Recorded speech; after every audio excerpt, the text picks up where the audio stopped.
বেয়াদব ছেলে, কলেজে এসে টিচারদের সামনে সিগারেট খেতে লজ্জা লাগে না? বাসায় বাবা মা কোনো শিক্ষা দেয়নি নাকি তোর বাবা মাও এমন? ইডিয়েট কোথাকার। ফ্ল্যাশব্যাক। ইয়ার পাশ করার পর এক্সাম দিয়ে সেই যে গেছিলাম, আর কলেজে আসা হয়নি। ক্লাস শুরু হয়েছে গত 3 মাস আগে। তবে আমি আজ প্রথম আসছি। কলেজের আড্ডাখানায় বসে বন্ধুরা মিলে আড্ডা দিচ্ছিলাম আর সিগারেট খাচ্ছিলাম। হঠাৎ করে কোথা থেকে সুন্দরী এক রমণী এসে দুটো গাল লাল করে দিয়ে চলে গেল। সাথে কি বলল সেটা উপরে দেখতেই পেলেন। সে যাই হোক, মেয়েটা বদরাগী হলেও হেব্বি সুন্দরী। যে কেউ প্রেমে ধপাস করে প্রেমে পড়ে যাবে, তাই বলে এটা ভেবেন না আমিও প্রেমে পড়ে গেছি। শুধু ভালো লাগছে। কিরে শালা, কোন জগতে হারালি? কোথাও না, এখানেই তো বসে আছি। ভাবছিস কি? কলেজে এসে ভুল করেছি সেটাই ভাবছি। প্রথম দিন এসেই উপর দিয়ে ঘূর্ণিঝড় বয়ে গেল। মেয়েটা কে রে? আমরা কি করে জানবো? জানিস না? শালা তোর মতো আমরাও তো আজকে প্রথম কলেজে আসলাম। মুই কনফিউজড। লগে আমরাও। বাদ দে, চল ক্লাসে যাই। চল। সিগারেটটা শেষ করে ক্লাসের দিকে হাঁটা দিলাম। পরিচয় হয়ে নেই সবার সাথে। আমি আবির হাসান নিলয়, এবার অনার্স 3rd ইয়ারের স্টুডেন্ট। আমি ছাড়াও আমার একটা বড় ভাই আছে। সে আব্বুর সাথে অফিস সামলায় আর বাসায় আম্মু আর ভাবি থাকে। আব্বু আম্মু ভাইয়া ভাবি আর আমি মিলে আমাদের পরিবার। আর কিছু জানতে হবে না, সময় হলে ঠিকই জানতে পারবেন। বন্ধুদের সাথে ক্লাসে আসলাম প্রথম দিন, তাই বন্ধুরা কেউ জানে না পড়া কোথায়। ক্লাসে স্যার আসতেই আমাদের দাঁড় করালো। স্যার কিছু বলবেন? বলার জন্যই দাঁড় করানো। বলেন স্যার। তোরা এতদিন কোথায় ছিলি? বান্দরবন স্যার। কেন? আসলে স্যার। বলো। না মানে আসলে। তুতলাচ্ছিস কেন?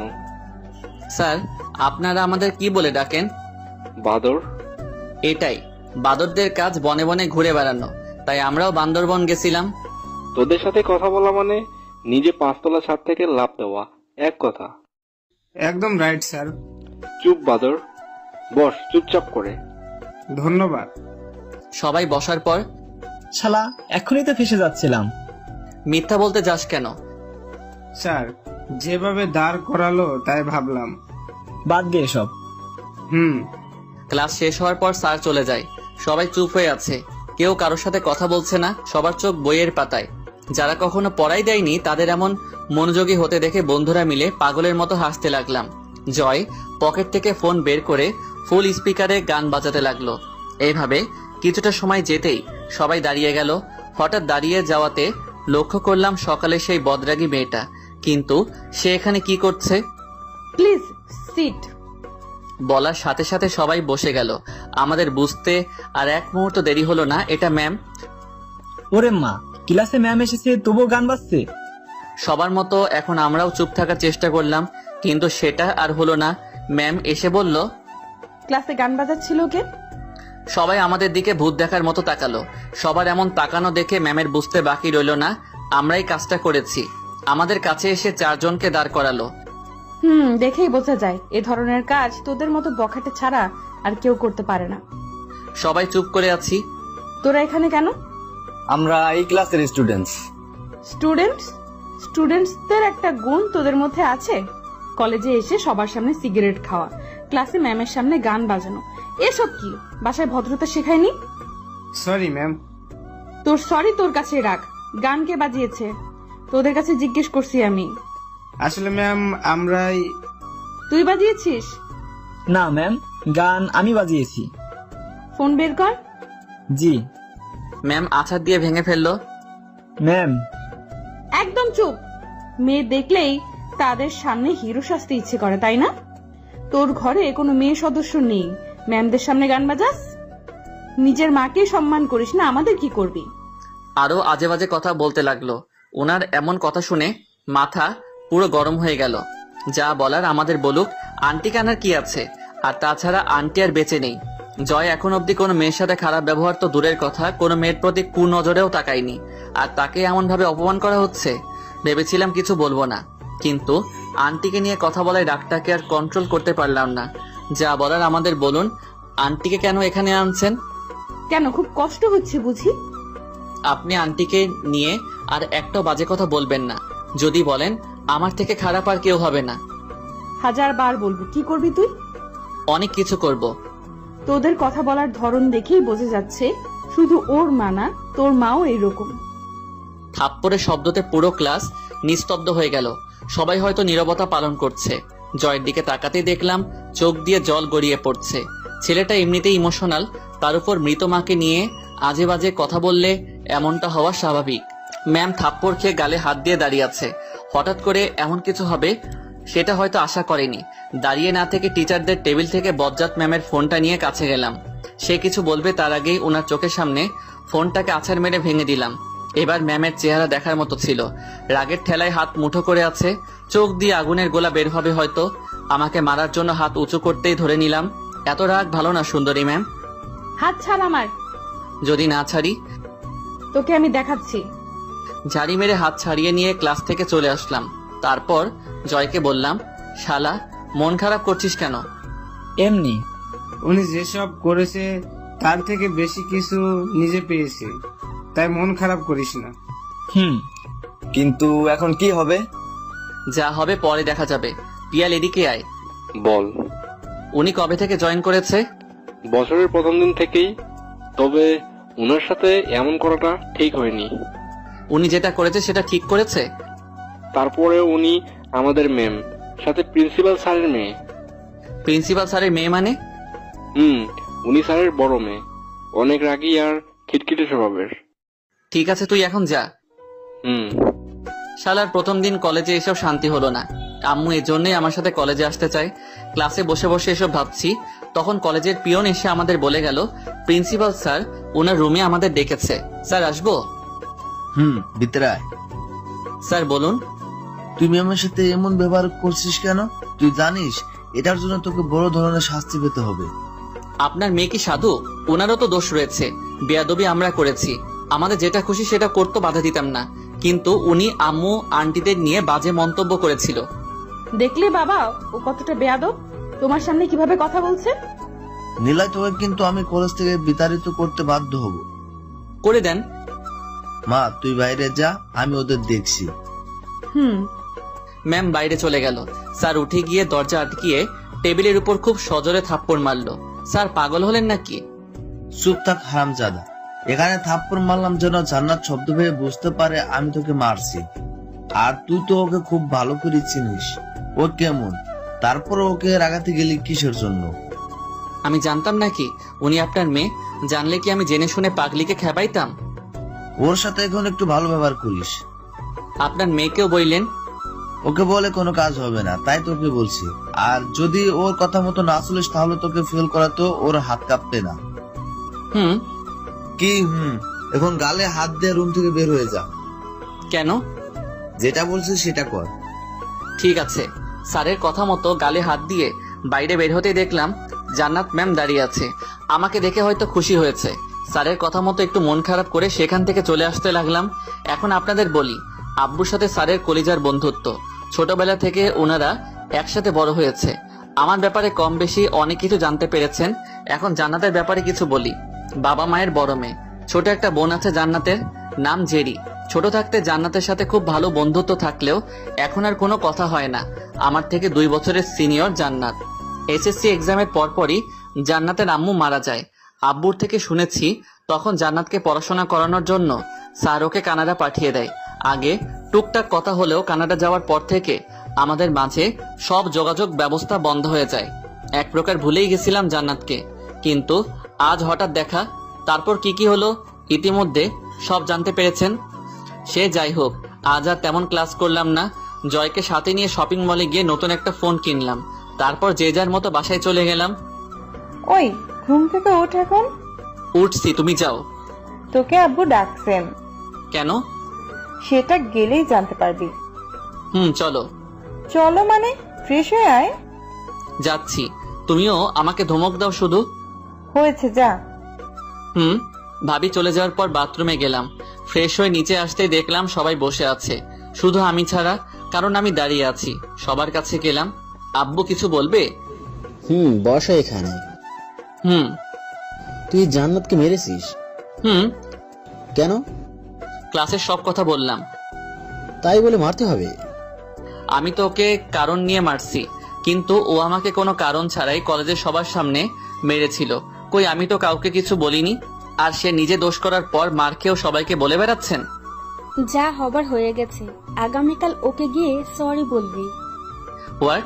আমি কেন ওকে সরি বলতে যাব? আমি বলছি তাই। পারবো না। কেন পারবি না? আম্মু, নীলয় কাল সরি বলবে, সেটা নিয়ে তুমি একদম চিন্তা করো না। সবাই মিলে আরো কিছু সময় কথা বলার পর রাতের খাবার শেষ করে যার যার রুমে সেই চলে গেলাম। টেবিলে বসে পড়ছিলাম, তখন ভাবি আসলো। কিছু বলবে? বলো। কাল ওকে সরি বলবি। ভাবি তুমি জানো না জান্নাত কতটা বেয়াদব একটা মেয়ে। জান্নাত মোটেও বেয়াদব না, আন্টি মারা যাওয়ার পর থেকেই নাকি এমন হয়ে গেছে। তাই বলে? তুই সরি না বললে আম্মু আব্বু কষ্ট পাবে। ঠিক আছে। তারপর ভাবি চলে যাওয়ার পর আরেকটু পড়াশোনা করে ঘুমিয়ে গেলাম। পরের দিন ক্লাসে বসে বন্ধুদের সাথে কথা বলছি, তখনই বজ্জাত ম্যাম মানে জান্নাত রুমে আসলো। ম্যাম ক্লাসে আসতেই সবাই একদম চুপ হয়ে গেল। যদিও আমরা 4 বন্ধু নিজেদের মতো করেই আছি। হঠাৎ জান্নাতের দিকে চোখ পড়তে লক্ষ্য করলাম আজ হলুদ রঙের শাড়ি পরেছে, খোলা চুল, হাতে চুড়ি, মুখে ময়দা, থুক মেকআপ। এক কথায় ওয়াও লাগছে। ইস, কেন যে ওর সাথে সব যোগাযোগ ব্যবস্থা বন্ধ হয়ে গেছিল।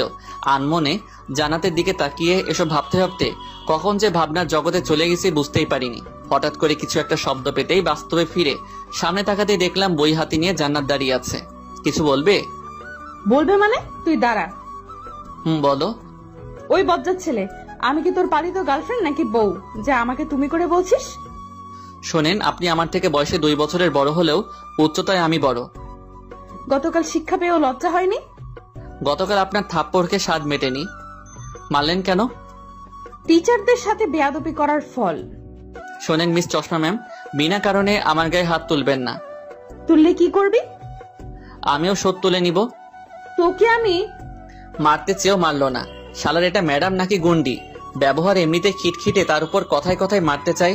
তুই যদি আমার ম্যাম না হতিস তাহলে কি যে করতাম আমি নিজেই জানি না। জান্নাত এবার স্বাভাবিক অবস্থায় ক্লাস নিতে লাগলো। আমি একটু ফাজিল টাইপের হলেও পড়াশোনায় ফাঁকিবাজ নই, যার ফলাফল ক্লাসের ফার্স্ট বয়। ওই ব্ল্যাক শার্ট, স্ট্যান্ড আপ।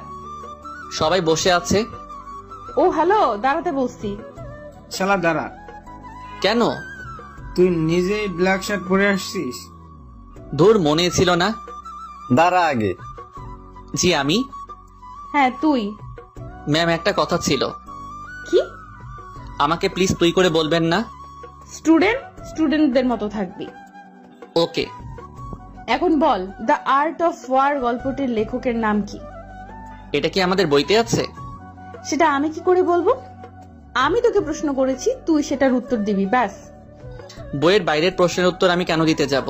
আপনি বই থেকে 1000টা প্রশ্ন করেন, আমি উত্তর দেওয়ার চেষ্টা করব। আমি যেটা প্রশ্ন করছি সেটার উত্তর দে।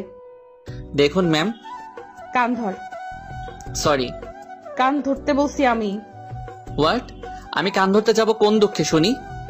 তুই প্রশ্নের উত্তর দিতে পারিস নাই, সেটার জন্য তোর এটা শাস্তি। আবার প্রশ্নটি বলেন। দ্য আর্ট অফ ওয়ার গল্পটির লেখক কে? শুনছু। উত্তর শুনে হয়তো জান্নাত বেশ অবাক হয়েছে, তাই চুপ করে দাঁড়িয়ে আছে। ভাবছেন আমি পারলাম কি করে? পড়াশোনার পাশাপাশি যখনই সময় পাই তখনই মোটিভেশন বই পড়ি, আর এই বইটা গত বছর পড়েছি। দ্য আর্ট অফ ওয়ার বা রণকৌশল বইটি অনেকটাই যুদ্ধ নিয়ে লেখা। সে যাই হোক, উত্তর শুনে জান্নাতের মুখটা অনেক গোমরা হয়ে গেছে। ম্যাম, প্রশ্ন করা শেষ?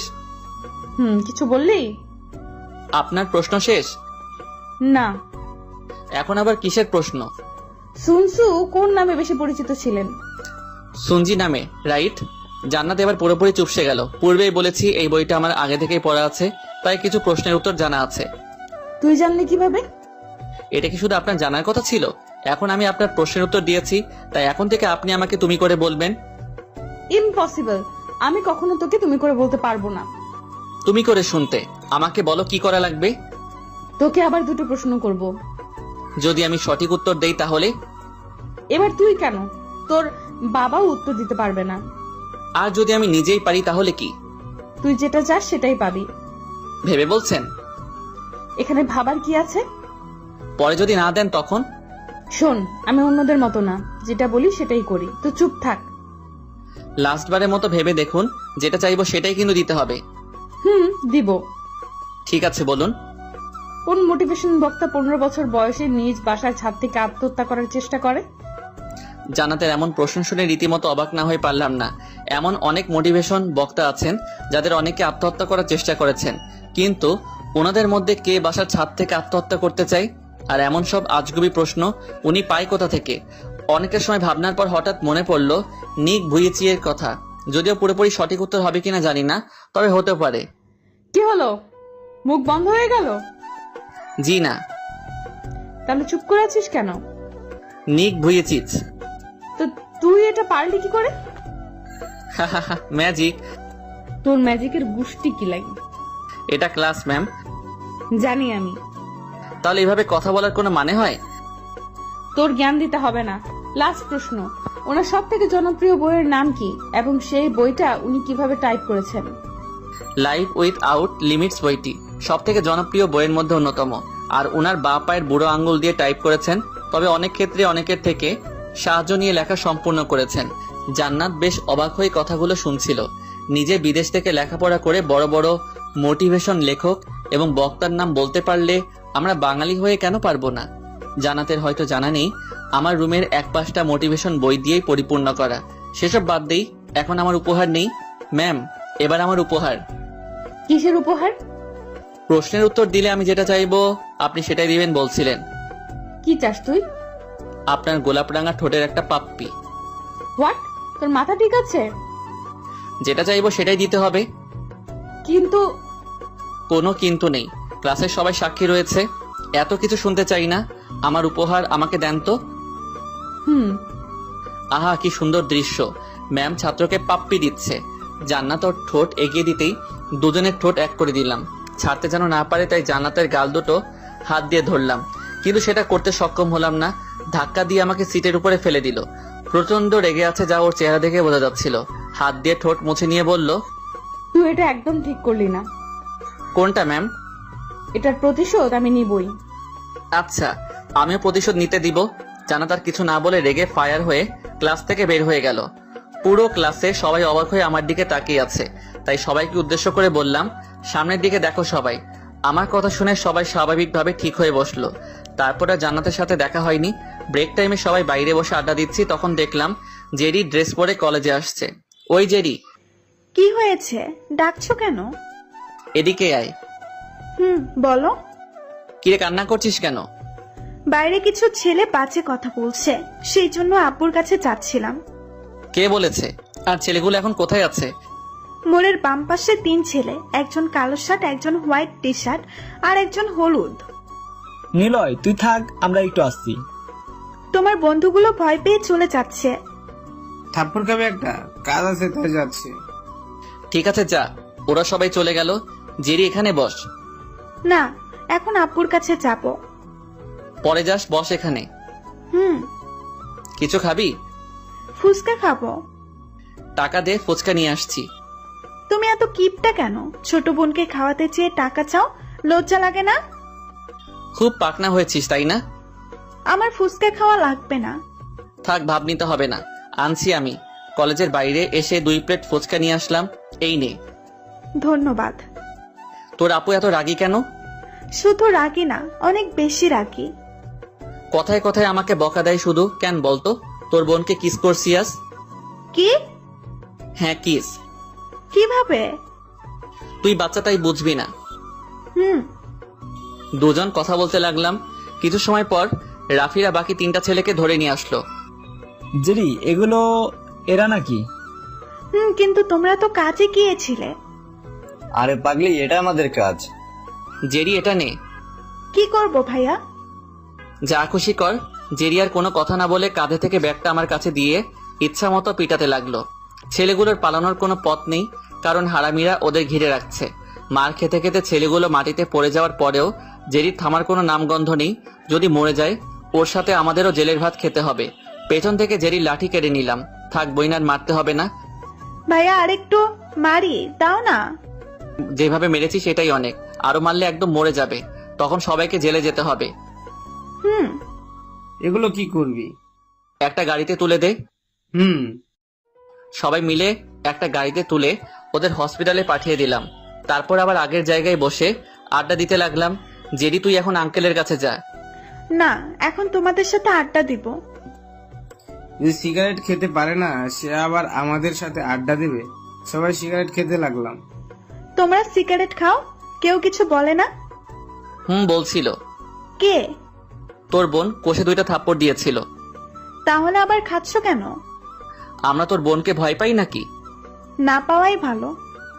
সবাই মিলে কথা বলছি, তখন দেখলাম জান্নাত অনেক জোরে হেঁটে আমাদের দিকে আসছে, তাও আবার হলুদ রঙের শাড়ি পরে।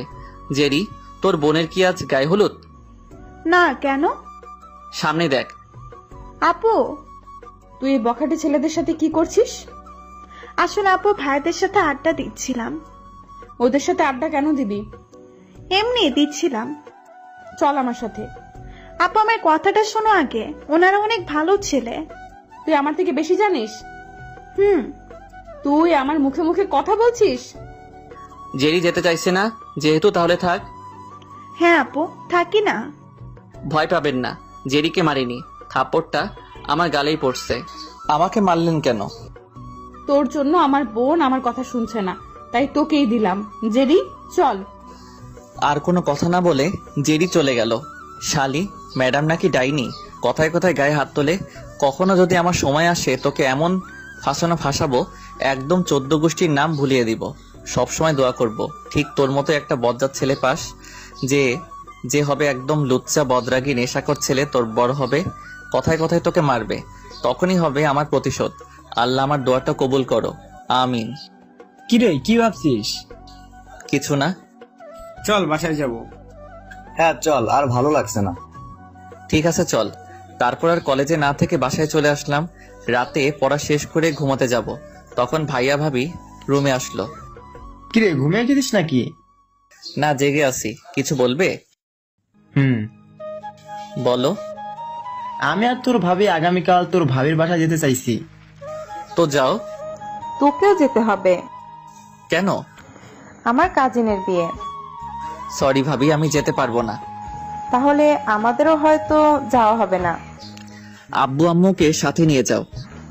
ওনারাও যাবে। বিয়ে কবে? পরশু। বিয়ের দিন গেলে হবে না? না, কাল মানে কাল। ঠিক আছে, যাব। সত্যি? হ্যাঁ সত্যি। এখন ঘুমা, গুড নাইট। Good night. সকাল হতে বিয়ে বাড়ির উদ্দেশ্যে সবাই রওনা দিলাম। আমাদের বাসা থেকে ভাবিদের বাসায় যেতে 3 ঘন্টা সময় লাগে। ভাবি, তোমার কোন কাজিনের বিয়ে? পিয়ার। ওই পেটনি প্রিয়া? নিলয়, ও আমার বোন হয়। তো কি হয়েছে, তোমার বোনকে পেটনি বলা যাবে না? এবার মারবো কিন্তু। থাক, মারতে হবে না। ভাবি, আমি যদি তোমার কাজিনকে নিয়ে পালিয়ে যাই কেমন হবে? চাচু, স্ট্রোক করেই মারা যাবে। আমার তো কিছু হবে না। তোকে আবু পেলে একদম জেলে দিবে। থাক, জেলের ভাত খাইতে চাই না। আর আব্বু আম্মুর গাড়ি কোথায়? ওনারা আগেই চলে গেছেন। 3 জন কথা বলতে বলতে ভাবির বাসায় চলে আসলাম। একে তো বিয়ে বাড়ি, তার উপর এলাকার ডিসি মহোদয়ের ভাইয়ের মেয়ের বিয়ে। বাসা তো খুব সুন্দর করে সাজাতে হবেই। আপনাদের বলতে ভুলে গেছি, ভাবির আব্বু থানার ডিসি, সবসময় সবাইকে সন্দেহের চোখে দেখে। বাসার বাইরে গাড়ি পার্ক করতেই সবাই আমাদের দিকে এগিয়ে আসলো। আসতে কোনো সমস্যা হয়নি তো? না আম্মু, কোনো সমস্যা হয়নি। সবাইকে নিয়ে ভেতরে আয়। বাসার ভিতরে এসে সবাই বসলাম। সবাই সবার সাথে কথা বলতে ব্যস্ত, একমাত্র আমি ছাড়া। বড়দের মাঝে কথা বলতে কেমন যেন লাগে। ওনাদের কথা শুনতে আর ভালো লাগছিল না। আমার মতো ভাইয়ারও হয়তো ভালো লাগছে না। চেহারাটা একদম খারাপ করে রাখছে, মনে হচ্ছে আমার থেকেও বেচারা বেশি রেগে আছে। ভাইয়ার এমন চেহারা দেখছি আর মনে মনে হাসছি। হঠাৎ কোথা থেকে যেন প্রিয়া আসলো। নিলয়, কেমন আছো? না, মরে বেঁচে আছি। কেন, কি হয়েছে? এখানে বলবো? না না, উপরে আসো, সেখানে শুনবো। চলো। ভাইয়া, একটু শুনবি? কি? তোর সাথে কথা ছিল, যদি উপরে আসিস খুব ভালো হতো। চল। রুমে এসে বসতেই ভাইয়া বলল, কি বলবি বল। কিছু না। তাহলে ডেকে আনলি কেন? সেখানে বসে মুখটা একদম গোমরা করে রেখেছিলে। মনে হচ্ছিল ওনাদের কথায় আমার মতো তোমার খুব বিরক্তি লাগছিল, তাই তোমাকে সাথে করে রুমে নিয়ে আসলাম। হ্যাঁ, একদম মনে কথা বলছিস। তুই ফ্রেশ হ, আমি একটু প্রিয়ার সাথে আড্ডা দিয়ে আসি। ঠিক আছে। ভাইয়া বাথরুমে চলে গেলে প্রিয়ার রুমে আসলাম। প্রিয়ার রুমে যেতেই চোখ কপালে উঠে গেল। ও মাই গড, এটা রুম নাকি মহিলা গার্মেন্টস কারখানা? এইসব কি বলছো? পাগল হলে নাকি? পাগল হইনি, বাট হব। হঠাৎ করে পাশ থেকে একটা মেয়ে বলে উঠল, প্রেমে পড়ার কি আছে? আর তাছাড়া এসব ময়দা সুন্দরীদের দেখে আমার প্রেমে পড়ার কোনো কারণ নেই। কি? আমরা ময়দা সুন্দরী? জি। এই সেই বজ্জাত ছেলে যাকে আমি ভালোবাসার কথা বলেছিলাম আর রাজি হয়নি। একদম রাইট, আমি সেই ছেলে। তবে এখন খুব আফসোস হচ্ছে। কেন? পেতনিটা আর পেতনি নেই, অনেক কিউট হয়েছে। যদি ওর ভালোবাসার কথায় হ্যাঁ বলতাম তাহলে আমার সাথে বিয়েটা হতো। তোমাকে চেনা আছে আমার, বাসবে বাসবে বলে আমাকে শুধু খুঁড়িয়ে গেছো। কি করব বলো, আমি তো তোমার বেস্ট ফ্রেন্ড জুইকে ভালোবাসি। এখানে একদম আমাকে টানবে না। আমার বয়ফ্রেন্ড এসব শুনলে সুইসাইড করবে। তখন আমি আর তুমি বিন্দাস প্রেম করতে পারবো, তখন কেউ আমাদের কিছু বলবে না। তোমার প্রেম তোমার কাছেই রাখো, এখন তুমি রুম থেকে বের হও। আসল কথাটাই তো বলা হয়নি। কি কথা? আজ রাতে আমি আর তুমি পালিয়ে বিয়ে করে নিব। বড় আব্বুর লাঠি চিনো? আমাদের মাঝে ওই বদরাগী পুলিশকে কেন টানছো শুনি? কারণ তিনি তোমাকে সোজা করতে পারবে। তাহলে আমার সাথে পালাবে না? জি না। আমি কি পাগল নাকি যে তোমার মতো পেতনির সাথে পালিয়ে বিয়ে করব? ওই, তুই রুম থেকে বের হ। হোয়াট? তুমি আমাকে তুই করে কথা বলছো কেন? কারণ তোর সাথে এখন থেকে এইভাবে কথা বলতে হবে, না হলে আমার বাবুটা মাইন্ড করবে। বাবুকে? আমার হবু স্বামী। তোমার বাবুটাকে ফিডারে করে দুধ খাইয়ে দিও। তোকে আমি? আমাকে ধরার আগে ফুরুত, সবগুলো পেতনি মিলে আমাকে ধরলে একদম আলু ভর্তা করে ছেড়ে দিবে। প্রিয়ার রুম থেকে বের হয়ে ভাবি রুমে আসলাম, ফ্রেশ হয়ে ঘুমিয়ে গেলাম। প্রিয়ার হলুদ সন্ধ্যায়, তাই ভাবিদের ছাদের উপর অনুষ্ঠানের আয়োজন করা হয়েছে। প্রিয়ার ফ্রেন্ডের সাথে বসে আছি, কারণ আমার সমবয়সী কেউ নেই, তাই ওদের সাথে আড্ডা দিতে লাগলাম। সবাই আনন্দ উল্লাস করতে ব্যস্ত। ধীরে ধীরে হলুদ দেওয়ার কাজ সমাপ্ত হলো। এখন নৃত্য অনুষ্ঠান। একে একে প্রিয়ার সব ফ্রেন্ডসরা নিজ নিজ নাচ পরিবেশন করলো। এখন আমাদের মাঝে নাচ নিয়ে আসতেছেন মিস্টার নিলয়। প্লিজ নিলয়, কাম। ওই, একদম না। যা, তুই তো নাচ পারিস। কিন্তু ভাবি, পার্টনার ছাড়া আমি পারবো না। এখানে কি পার্টনারের অভাব আছে? যাকে পছন্দ তাকে সাথে নে। আমার একজন দিয়ে হবে না।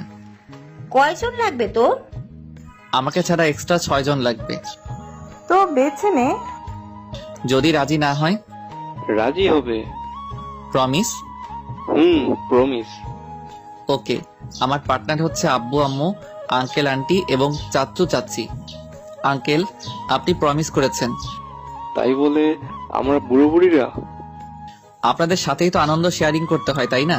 এখন কথা বাদ দিয়ে সবাই রেডি হয়ে আমার পিছনে দাঁড়ান। আমাকেও আসতে হবে। জি ডিয়ার আম্মু, কাম অন। সবাই পিছনে দাঁড়াতেই ওনাদের যুগে রোমান্টিক গান বাজিয়ে দিতে বললাম। কথা মতো সেটাই হলো। গানের 5 সেকেন্ড হতেই আমি সেখান থেকে সরে আসলাম। আমার সাথে ওনারাও চলে আসতে চেয়েছিল, কিন্তু সবার জোর করায় নিজেরা নাচতে লাগলেন। প্রাচীন যুগের গান, তাই আমি ভালোভাবে বলতে পারবো না। 5 মিনিটের গান শেষ হতেই সবাই জোরে করতালি দিয়ে ওনাদের অভিনন্দন জানালাম। কম বেশি সবাই লজ্জা পেয়েছে, সাথে অনেক ক্লান্ত। সবাই থাকো, আমার রুমে গেলাম। ভাইজান, আমরাও যাব, চলেন। শুরু হলো নিচে যাওয়ার পালা। আমি ঠিক এটাই চেয়েছিলাম। সকাল থেকে একটাও সিগারেট খাইনি, আর নাচ তো শুধু বাহানা ছিল মাত্র। একে একে সবাই চলে যেতেই একপাশে গিয়ে সিগারেট ধরালাম। একটা টান দিতেই মনের মধ্যে সুন্দর একটা ফিলিংস বয়ে গেল। হঠাৎ, এই তুই ছাই পাস কবে থেকে খাস? পেছন থেকে এমন কথা শুনে হাত থেকে সিগারেট ফেলে দিয়ে পিছনে তাকালাম। দেখলাম প্রিয়া। ও তুই? এইসব খাস কেন? এমনি মাঝে মাঝে খাই আর কি। এই বাসায় এসব খাওয়া বারণ। এটা ধরতো। কেন? প্রিয়াকে কিছু না বলতে দিয়ে পকেট থেকে ফোনটা বের করে সিগারেট হাতে প্রিয়ার পিক তুলে নিয়ে আবার সিগারেট হাতে নিলাম। এটা কি হলো? প্রমাণ জোগাড় করলাম। তুই নিজেও এসব সিগারেট খাস? কুত্তা, তোর জীবনেও ভালো হবে না। কবেই বা আমার ভালো হয়? দোয়া করি একটা গুন্ডি মেয়ে তোর বউ হবে, কথায় কথায় তোর উপর অত্যাচার চালাবে। শকুনের দোয়ায় কখনো গরু মরতে দেখেছিস? দূরে থাক, তুই হারা। আমাকে কিছু বলতে না দিয়েই প্রিয়া ছাদ থেকে নিচে নেমে গেল। পরের দিন খুব ধুমধাম করে বিয়ে সম্পন্ন হলো। বরপক্ষ প্রিয়াকে সাথে নিয়ে গেলে রাতেই আমি বাসায় চলে আসতে চেয়েছিলাম, কিন্তু ভাবির কথার জন্য রাতটা থাকতে হলো। ভোর হতেই আমি আর ভাইয়া রওনা দিলাম। আমার একা থাকতে ভালো লাগছিল না, আর ভাইয়ার অফিসে কিছু কাজ থাকায় দুজনে বাসায় চলে আসলাম। ভাইয়া রেডি হয়ে অফিসে যাওয়ার পর পুরো বাসায় আমি একা। কলেজে যেতে চাইলে হঠাৎ কিছু একটার জন্য আর কলেজে গেলাম না। ক্ষুধাও একটু পেয়েছে, তাই বাসাতে না থেকে বাইক নিয়ে বাইরে বের হলাম। কিছু সময় বাইক চালানোর পর হঠাৎ শুনতে পেলাম, নিলয় ভাইয়া, নিলয় ভাইয়া। আশেপাশে তাকিয়ে দেখলাম কেউ নেই। তাহলে ডাকলো কে? হয়তো অন্য কাউকে ডাকছে, আমাকে না। তাই আবার বাইক স্টার্ট করব, তখন ওই ভাইয়া। এবার বাম পাশে তাকিয়ে দেখলাম জেরি স্কুল থেকে বেরিয়ে আসছে। তার মানে পাগলিটাই হয়তো ডাকছিল। তোমাকে ডাকলাম, শুনতে পাও না? শুনতে পেয়েছি বলেই দাঁড়িয়ে আছি। কোথায় চাও? হেব্বি ক্ষুধা লাগছে, তাই রেস্টুরেন্টে যাই। বাসায় খাবার নাই? বাসায় কেউ নেই। কেন, কোথায় গেছে সবাই? ভাবির কাজিনের বিয়ে ছিল, সেখানে। তুমি যাওনি? গেছিলাম, সকাল হতেই চলে আসছি। চলো আমাদের বাসায় যাই। তোর বোন জুতা দিয়ে পিটাবে। আপু বাসায় নেই, এখন সে কলেজে। তাহলে পিছনে বস। ওকে। জেরিকে সাথে নিয়ে ওদের বাসায় আসলাম। বাসায় তেমন লোকজন নেই। পূর্বেই বলেছি আন্টি অনেক আগেই পরলোক গমন করেছে। ভাইয়া তুমি বসো, আমি খাবার নিয়ে আসি। তোর আপুর রুম কোনটা? উপরে গিয়ে ডান পাশেরটা। তুই খাবার গরম কর, আমি আসছি। ভাইয়া, আপুর রুমে যাওয়া একদম পছন্দ করে না আপু। ওর পছন্দ না হলে আমার কি, তুই কাজ কর। ঠিক আছে। বসে না থেকে উপরে জান্নাতের রুমে আসলাম। অনেক পরিপাটি করে সাজানো রুমটা। আমার থেকে একদম বিপরীত ভিন্ন প্রকৃতির মানুষ, যেখানে আমি এবং আমার রুমের কোনো ঠিক ঠিকানা নেই। যেখানে খুশি সেখানে সবকিছু রেখে দেই, কিন্তু জান্নাতের রুম দেখে মনে হচ্ছে সবসময় পরিপাটি হয়ে থাকে। টেবিলের উপর চোখ পড়তে একটা ডায়েরি দেখলাম, নীল রঙের সুন্দর একটা ডায়েরি। হাতে নিয়ে খুলতে যাব, তখনই জেরি ডাক পড়লো, তাই ডায়েরিটা সেখানে রেখেই নিচে চলে আসলাম। আপুর রুমে কি করছিলে? তেমন কিছু না, টেবিলের উপর একটা ডায়েরি দেখলাম। কিসের রে? তুমি পড়েছো? সেটার সুযোগ পেলাম কোথায়? আম্মুকে নিয়ে লেখা। আপুর অনুপস্থিতিতে আমি মাঝে মাঝে পড়তাম। ওই এখন খাবার দে।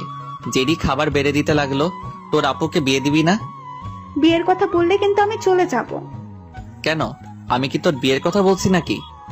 আপুর বিয়ের কথা বলবে না। তাহলে তুই বিয়ে করবি কবে? আগে একটা বয়ফ্রেন্ড পাই, তারপর। আমার সাথে প্রেম করবি? আমার বইয়েই গেছে তোমার সাথে প্রেম করার। আমি দেখতে খারাপ নাকি? খারাপ না, তুমি তো অনেক কিউট আর স্মার্ট, কিন্তু তুমি আমার কলিজার ভাইয়া। থাক, আর পাম দেয়া লাগবে না। তারপর খাবার শেষ করে জেরিকে বিদায় দিয়ে বাসায় চলে আসলাম। বিকেল হতেই আব্বু আম্মু এবং ভাবি বাসায় চলে আসলেন। পরের দিন সকালে নাস্তা করে কলেজে আসলাম। আড্ডাখানায় যেতেই হারামিরা শুরু করলো। কোথায় মরতে গিয়েছিলি? ভাবির আব্বুর বাসায়। কেন? ভাবির কাজিনের বিয়ে। শালা তো আত্মহত্যা করা দরকার, বন্ধুদের রেখে বিয়ে খেয়ে আসলি। ওখানে গেলে নিশ্চিত মেয়েদের সাথে প্রেম করার ভঙ্গিটা করতি, আর সেটা ভাবির আব্বু দেখলে ডিরেক্ট শুট করে দিত। সব সময় ওই ডিসির ভয় দেখাস কেন? আমি নিজেই ভয় পাই, তোদের কি দেখাবো? বাদ দে, চল ক্লাসে যাই। চল। তারপর সবাই মিলে ক্লাসে চলে আসলাম। জান্নাত ক্লাস নিচ্ছে, আর আমি অপলক দৃষ্টিতে তার দিকে চেয়ে আছি। কেমন একটা মায়া মায়া ভাব আছে চেহারাটায়। তবে আজ আমাকে একটাও প্রশ্ন করেনি। মাঝে মাঝে চোখে চোখ পড়লেই বুঝতে পারতাম আমার উপরে অনেক রেগে আছে। সেদিনের মতো ক্লাস করে বাসায় চলে আসলাম। এর মধ্যে 2 মাস চলে গেল। জান্নাত ঠিক আগের মতোই আছে। মাঝে মাঝে বিনা কারণে ঝাড়ি দিয়ে কথা বলে।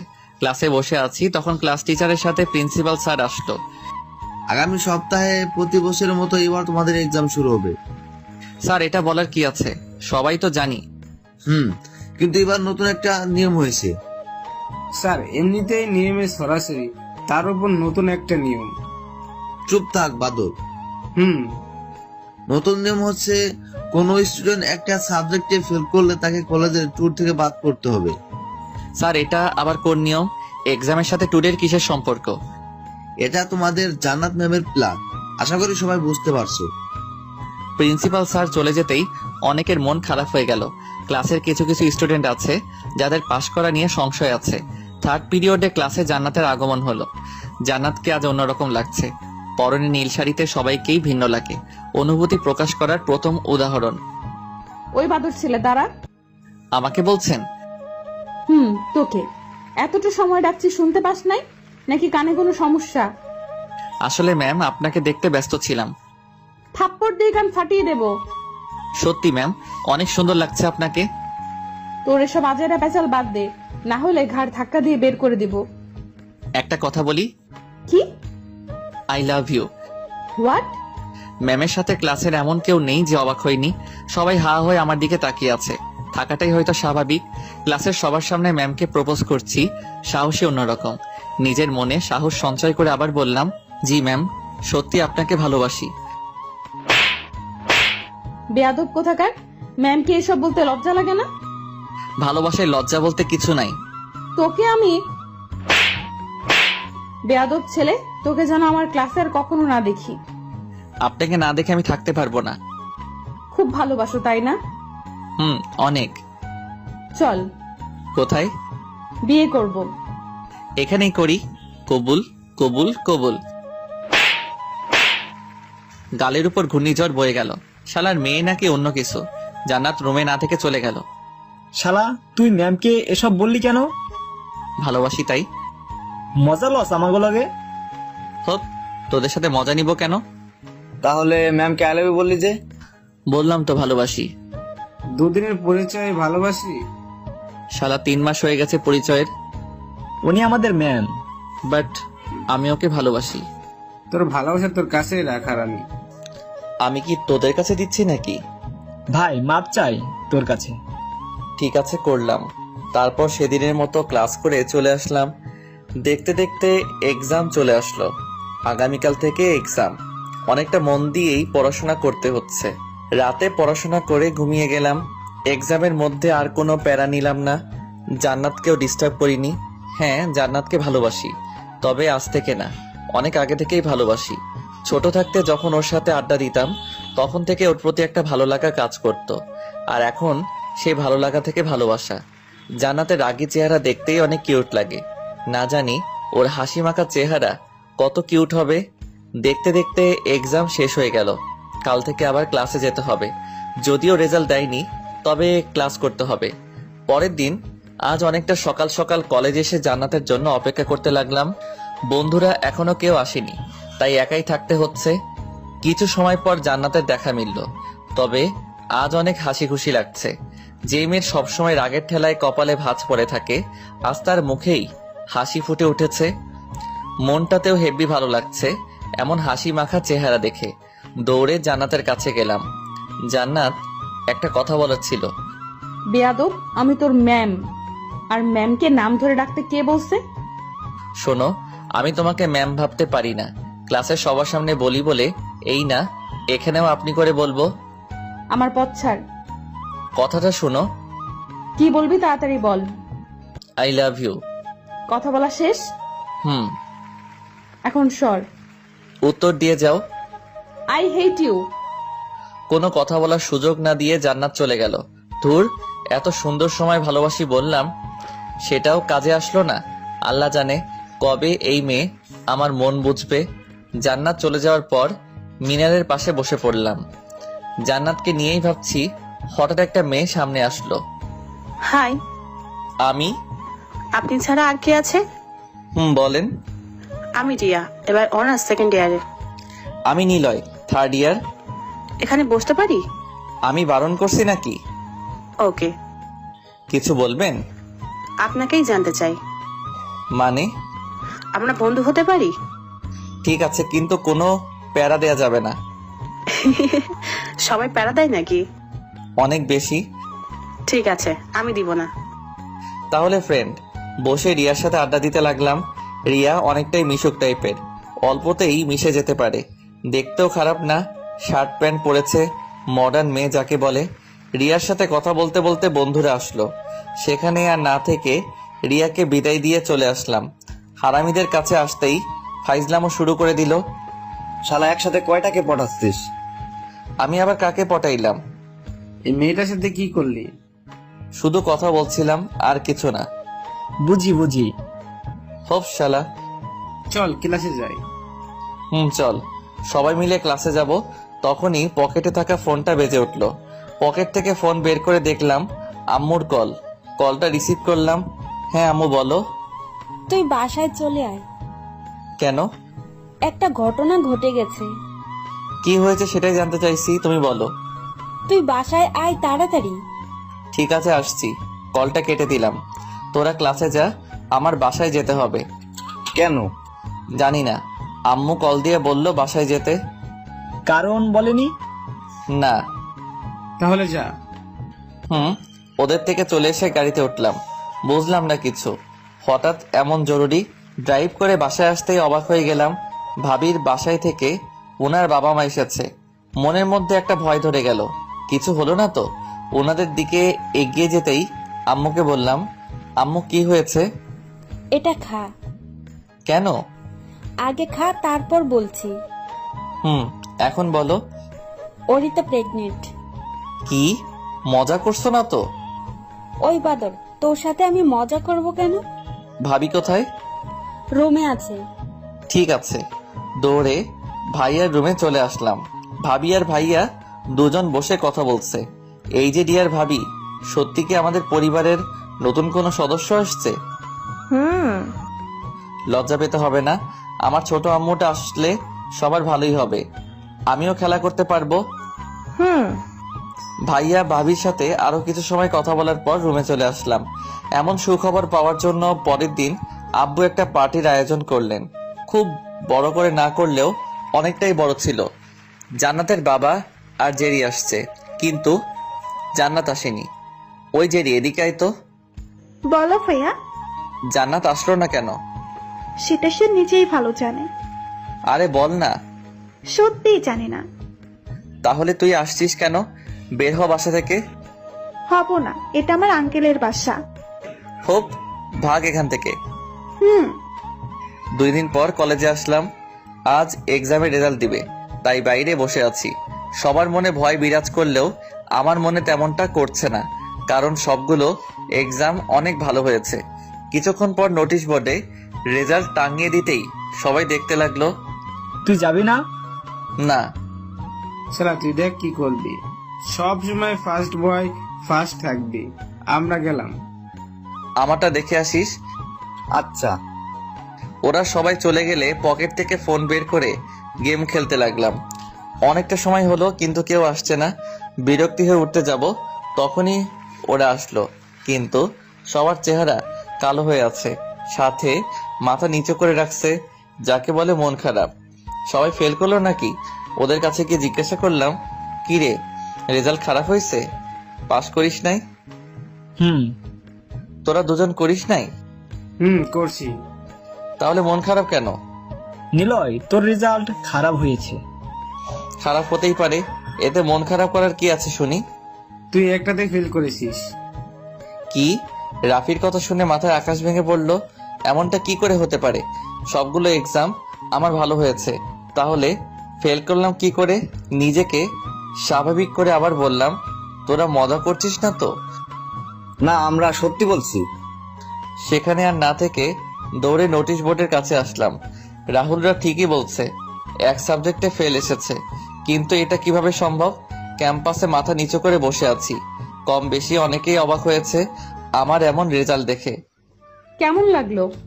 হঠাৎ এমন কথা শুনে মাথা উঁচু করে সামনে তাকিয়ে দেখলাম জান্নাত পৈশাচিক হাসি দিয়ে দাঁড়িয়ে আছে। মনটা অনেক বেশি খারাপ, তবুও নিজেকে শক্ত করে বললাম, কি কেমন লাগবে? আমি ফেল করছি, আপনি জানলেন কি করে? আমার সাথে বেয়াদবি করার ফল ছিল। আমার আর বুঝতে বাকি রইল না, জান্নাত ইচ্ছা করে আমাকে ফেল করিয়েছে। ওর হাসিটা অনেক বেশি বিরক্তি লাগছিল। জান্নাতকে সত্যি অনেক বেশি ভালোবেসে ফেলছি, কিন্তু ও এমন কাজ করবে ভাবতেও পারিনি। সেখান থেকে উঠে চলে আসবো, তখনই জান্নাত হাত ধরলো।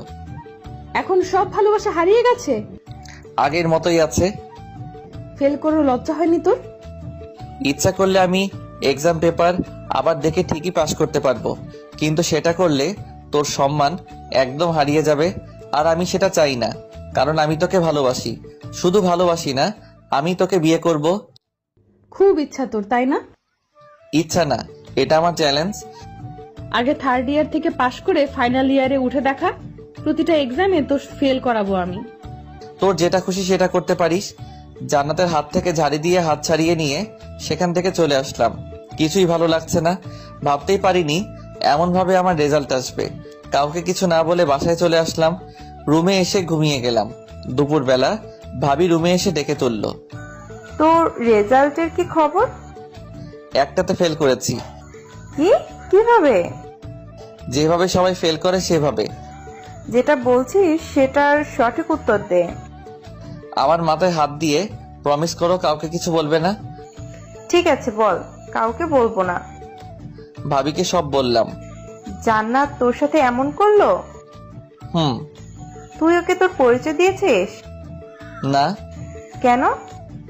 এমনি। ঠিক আছে, নিচে আয়, খেতে যা।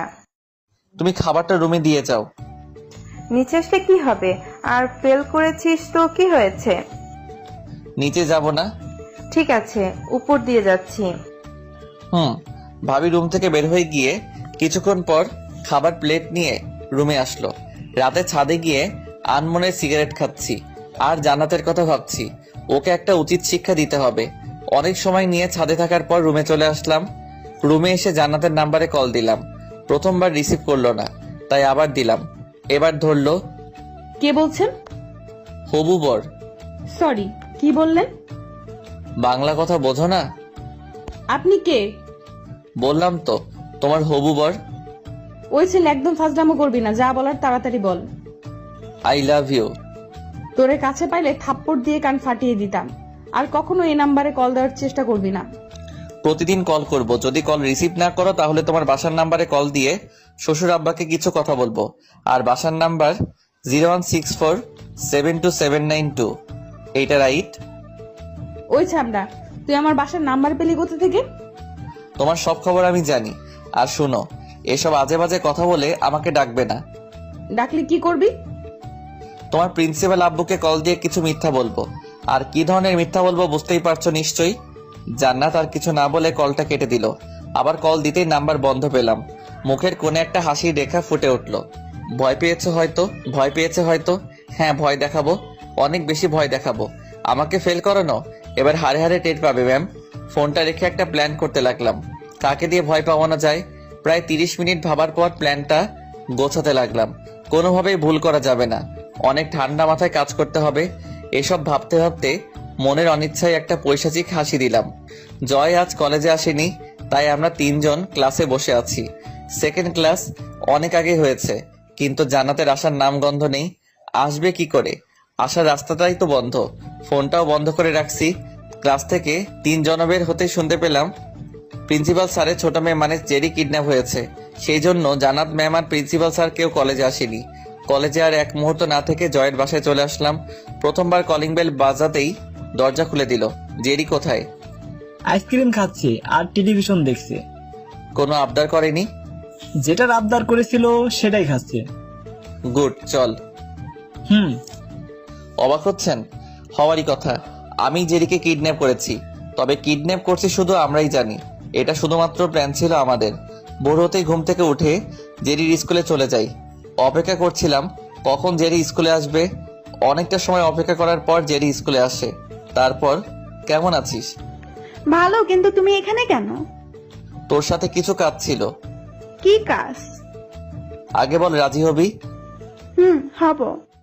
তোকে কিডন্যাপ করব, আর সেটাতে তুই হেল্প করবি। কি? আমাকে কিডন্যাপ করবে আর আমি নিজেই তোমাকে হেল্প করব? কেন করব? তোর আপু আমাকে ইচ্ছা করে এক্সামে ফেল করিয়েছে, সেটার প্রতিশোধ নিব। তাহলে আপুর থেকেই নাও। ভয় দেখাবো ওকে তোর মাধ্যমে। তোমার কথা আমি একদম বুঝতে পারছি না। তোর কিছুই বুঝতে হবে না, শুধু 2টা দিন সবার থেকে আড়ালে থাকবি। বিনিময়ে আমি কি পাবো? যেটা আবদার করবি সেটাই। প্রমিস? প্রমিস। তাহলে কিডন্যাপ করো। সেটার দরকার নেই, তুই আমার সাথে চল, তাতে কিডন্যাপ হয়ে যাবে। কিভাবে? গাড়িতে ওঠ আগে। চলো। গাড়িতে উঠে জেরিকে বুঝিয়ে দিলাম অনেকটা আতঙ্কিত থেকে কথা বলবি, আর ও সেটাতে রাজি হলো। জান্নাতের নাম্বারে কল দিলাম, বাট রিসিভ করলো না, তাই আবার দিলাম, কিন্তু এবারও ধরলো না। তৃতীয়বার কল দিতে রিসিভ করলো। ওই ছেলে, তোর সমস্যা কি? কিডন্যাপ। মানে? কথা বল তোর বোনের সাথে। হ্যালো আপু, প্লিজ আমাকে বাঁচাও, এই লোকটা আমাকে ধরে রেখেছে। জেরি, কোথায় তুই? জানেন আপু, এই লোকটা কোথায় যেন নিয়ে আসছে। প্লিজ আপু, বাঁচাও আমাকে। বোন আমার, ভয় পাস না, আমি আছি, তোর কিচ্ছু হবে না। কি হবে আর কি হবে না সেটা আমি দেখব। এটা শুধু গত রাতের কল কেটে দেওয়ার শাস্তি মাত্র। আমাকে খুঁজতে শুরু কর। 2 দিন সময় দিলাম তোকে আর তোর আব্বুকে আমাকে খুঁজে বের করতে। যদি বের করতে না পারিস তাহলে প্রতিদিন রাতে আমার সাথে কথা বলতে হবে, আর সেটা না করলে তোর বোনকে আর কখনো জীবিত পাবি না। Your time start now. Call কেটে দিয়ে জেরিকে নিয়ে জয়ের বাসায় আসি। গত পরশু জয়ের বাবা অফিসের কাজের জন্য চিটাগাং গেছে, 10 দিন সেখানে থাকবে, তাই জেরিকে ওদের বাসায় নিয়ে আসি। জয়ের ছোট একটা বোন আছে, জয়া, ক্লাস 9-এ পড়ে। জয়া আর জেরি এক ক্লাসের হলেও কেউ কাউকে চেনে না, কারণ জয়া হোস্টেলে থেকে পড়াশোনা করে। সবকিছু মিলে জয়ের বাসায় ঠিক ছিল, তাই এখানে আনতে দ্বিতীয়বার ভাবতে হয়নি। জেরির পাশে বসলাম। কষ্ট হচ্ছে তোর? একদম না, তবে একা থাকতে ভালো লাগছে না, কথা বলার কেউ নেই তাই। একটু অপেক্ষা কর, জয়া আসছে। জয়া কে? আমার ছোট বোন। জয় ভাইয়ার ছোট বোন আছে? কিন্তু হোস্টেলে থেকে পড়াশোনা করে। কেন? আম্মু মারা যাওয়ার পর থেকে পরিবার অনেকটাই অন্যরকম হয়ে গিয়েছিল, তাই আমি আর আব্বু মিলে জয়ের ভালোর জন্য হোস্টেলে রেখে দিই। অত্যন্ত আম্মুর কথা ভেবে কান্না করবে না। ও, তোর কিছু লাগলে আমাদের যে কাউকে বলবি, সেটাই তোকে এনে দিব। ঠিক আছে। রাতে জয়দের ছাদে এসে আম্মুর ফোনে কল দিলাম। নিলয়, কোথায় তুই? এইদিকে কি হয়েছে জানিস? কি হয়েছে? তোর রফিক আঙ্কেলের মেয়েকে কে যেন কিডন্যাপ করেছে। কিডন্যাপার নাকি জান্নাতকে কল দিয়েছিল। মেয়েটা সেই কখন থেকে কান্না করছে। ও পুলিশকে বলেনি? অনেক আগেই থানায় মামলা করে এসেছে। ও, আর শোনো, আমি জয়দের বাসায় আছি। বাসায় আসবি কখন? আসবো সময় হলে, এখন রাখছি। ঠিক আছে। কল কেটে দিলাম। এখন কেমন লাগছে জানো? আমাকে এক্সামে ফেল করানো, আমাকে থাপ্পড় দেয়া। ইস, যদি এই কান্না অবস্থায় জান্নাতকে দেখতে পেতাম, কতই না আনন্দ পেতাম। জান্নাতের কথা মনে পড়তেই জান্নাতকে কল দিলাম। কান্না করছিস? প্লিজ আমার বোনকে ছেড়ে দেন। আপনি আমাকে যা করতে বলবেন আমি সেটাই করব। বিয়ে করবি আমাকে? আমার বয়ফ্রেন্ড আছে। ব্রেকআপ করে ফেল, কারণ এখন থেকে তুই শুধু আমার সাথে প্রেম করবি। দেখুন প্লিজ আমার বোনকে ছেড়ে দেন। প্রতিদিন ফোনে কথা বলতে হবে। যতক্ষণ না আমি গুড নাইট বলবো ততক্ষণ তুই ঘুমাতে পারবি না। আমি রাজি, তবু আমার বোনকে ছেড়ে দেন। সময় হলে ঠিকই তোর বোন তোর বাসায় চলে যাবে। আর পুলিশকে বলার কি ছিল, যদি তোর বোনের এখন ক্ষতি করি? আমি এখনই পুলিশকে বারণ করছি, কিন্তু আমার বোনের কিছু করবেন না। ভয় পেয়েছিস? ওই, তোর এসব ন্যাকাখানা থামিয়ে ঘুমিয়ে পড়, এখন রাখছি। একটু শুনুন প্লিজ। কি? সকাল থেকে আব্বু জেরির সাথে কথা বলেনি, একটু কথা বলাবেন ওর সাথে? সময় হলে ঠিকই পারবি। Good night. জান্নাতকে কিছু বলার সুযোগ না দিয়ে কলটা কেটে দিয়ে ফোন বন্ধ করে রাখলাম। ডিয়ার ম্যাডাম গার্লফ্রেন্ড, এখনো যে আপনাকে অনেক বেশি কষ্ট সহ্য করতে হবে, সামনে এর থেকে অনেক বড় কষ্ট অপেক্ষা করছে। ছাদে একা একা বসে সিগারেট খাচ্ছিলাম, তখন আধারে কাউকে চোখে পড়লো। নিলয়, খাবার নিয়ে আসছি। ওরা দুজন কি করছে? গল্প করছে আর ফ্রিজে রাখা ফল খাচ্ছে। দুদিনে এই পেটুক দুটো বাসার সব খাবার শেষ করে ছাড়বে। এখন নিচে আয়। চল। রাফি রাহুলের সাথে কথা হয়েছিল? না। ও, রাতে সবাই মিলে খাবার খাওয়ার পর জেরি আর জয়াকে একটা রুমে ঘুমাতে বলে আমরাও দুজন অন্য রুমে ঘুমিয়ে গেলাম। পরের দিন ঘুম থেকে উঠে ফোন অন করতেই টিং টিং করে কয়েকটা মেসেজ আসলো। সবগুলোই প্রায় জান্নাতের মেসেজ ছিল। মেসেজগুলো দেখার জন্য ওপেন করলাম। একবার আমার বোনের সাথে কথা বলতে দিন। বোনটা সকাল থেকে না খেয়ে আছে, প্লিজ ওকে কিছু একটা খেতে দেন। ও একদম ক্ষুধা সহ্য করতে পারে না, প্লিজ ফোনটা অন করুন। ইত্যাদি ইত্যাদি মেসেজ ছিল। মনে মনে অনেক হাসি পাচ্ছিল। আহারে বেচারি, কত আতঙ্কে রয়েছে। অনেক মায়া হচ্ছিল, তাই কল দিলাম। কল দেওয়ার সাথে সাথে রিসিভ করলো। হয়তো কলের জন্য অপেক্ষা করছিল। আমার বোন কেমন আছে? রাতে ঘুমাওনি? প্লিজ বলেন জেরি কেমন আছে। হোপ, যেটা বলছি সেটার উত্তর দে। না মানে ঘুমাইনি। আমি তো তোকে ঘুমাতে বলেছিলাম, তাই না? আপনার বোনকে যদি কেউ কিডন্যাপ করতো তাহলে আপনি কি ঘুমাতে পারতেন? জ্ঞান দিতে বলছি আমি? সরি, প্লিজ বলুন না কেমন আছে আমার বোন। একদম ঠিক আছে। ওর সাথে একটু কথা বলাতে দেন না প্লিজ ভাইয়া। ওই সেমরি, আমি তোর কোন জন্মের ভাই লাগি? আর যদি কখনো ভাই বলিস তোর বোনের অবস্থা একদম খারাপ করে ছাড়বো। এই না না, প্লিজ এমন করবেন না। আপনি যা বলতে বলবেন আমি সেটাই বলবো। আই লাভ ইউ বলবি এখন? হোয়াট? বলবি না? বলছি I love you. I love you too. এখন ওর সাথে কথা বলতে দেন। ঘুমিয়ে আছে এখন, পরে কথা বলিস। এখন রাখছি, বাই। কিন্তু আমি কোনো কথা বলার সুযোগ না দিয়ে কল কেটে দিয়ে আবার ফোন বন্ধ করে রাখলাম। দিনটা কোনো রকম পার করলাম। পরের দিন হতেই জেডিকে রেডি হতে বললাম। সকালের নাস্তা করে দুজন বেরিয়ে পড়লাম। জান্নাতদের বাসার অনেকটা দূর থেকে জেরিকে গাড়ি থেকে নামিয়ে দিয়ে একটা রিকশায় তুলে দিব। তখন জেরি বলল, একটা কথা বলি ভাইয়া। বল। রাখবে বলো? চেষ্টা করব, বল। জয়াকে আমাদের স্কুলে ভর্তি করিয়ে দিতে বলো। জয়কে আমি বলবো? এখন তুই বাসায় যা। রিকশায় তুলে দিয়ে আমি কলেজে চলে আসলাম। জয় ছাড়া সব হারামি আড্ডাখানায় বসে আছে। কখন আসলি? একটু আগে। কলেজে জেরিকে নিয়ে কোনো কথা হয়েছে? হয়েছিল, বাট এখন নেই। ও, সোমবার কলেজ থেকে ট্যুরে যাওয়া হচ্ছে। ঠিক আছে। কিন্তু তুই তো ফেল করছিস। শালা, ওটা ফেল না, চিট করা হয়েছে। কিন্তু কেন? আমার যাওয়া কেউ আটকাতে পারবে না। তাহলে চুপ করে থাক। চল ক্লাসে যাই। চল। তারপর ক্লাসে গিয়ে কয়েকটা ক্লাস করে বাসায় চলে আসলাম। আব্বুকে কল দিয়ে বললাম প্রিন্সিপাল স্যারকে বলে দিতে। আব্বুও রাজি হয়ে গেল। কিডন্যাপ করার পর থেকে জান্নাত এখন নিয়মিত কথা বলে, তবে এখনো জানে না আমি সেই কিডন্যাপার। জানলে আমার কি হাল করবে আল্লাহ ভালো জানেন। আগামীকাল ভোর হতেই কলেজ থেকে রাঙামাটি ট্যুরে যাব। সবকিছু প্যাক করে জান্নাতকে কল দিলাম। কয়েকবার রিং হতে রিসিভ করলো।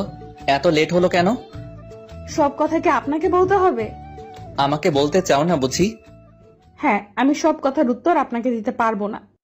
ভাবছি এবার তোমার প্রিন্সিপাল বাবাকে কিডন্যাপ করব। বুড়ো বয়সে এমন আতঙ্কিত কাজ দেখে এমনিতেই মারা যাবে। ভালোই হবে, তাই না? প্লিজ এমনটা করবেন না। আপনি যেটা জিজ্ঞেস করবেন আমি সেটার উত্তর দিব, তবু আমার পরিবারকে কিচ্ছু বলবেন না। Good girl. সবকিছু প্যাক করা রয়েছে? মানে কিসের প্যাক করব? কাল আমার আর তোমার বিয়ে, সেটার। কি? এত ঢং করার কি আছে? আগামীকাল তো ট্যুরে যাচ্ছ, সেটার কথাই বললাম। আপনি কিভাবে জানলেন?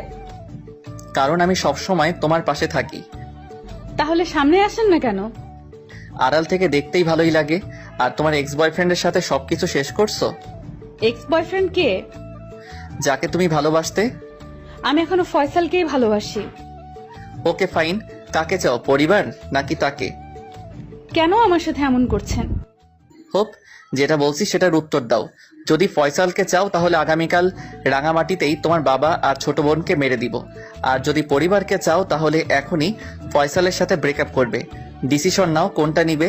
আগামীকাল ভোর অবধি তোমার হাতে ডিসিশন নেওয়ার সময় আছে। Good night dear. জান্নাতের সাথে আর কোনো আজাইরা পেঁচাল না পেরে সিম বন্ধ করে রাখলাম।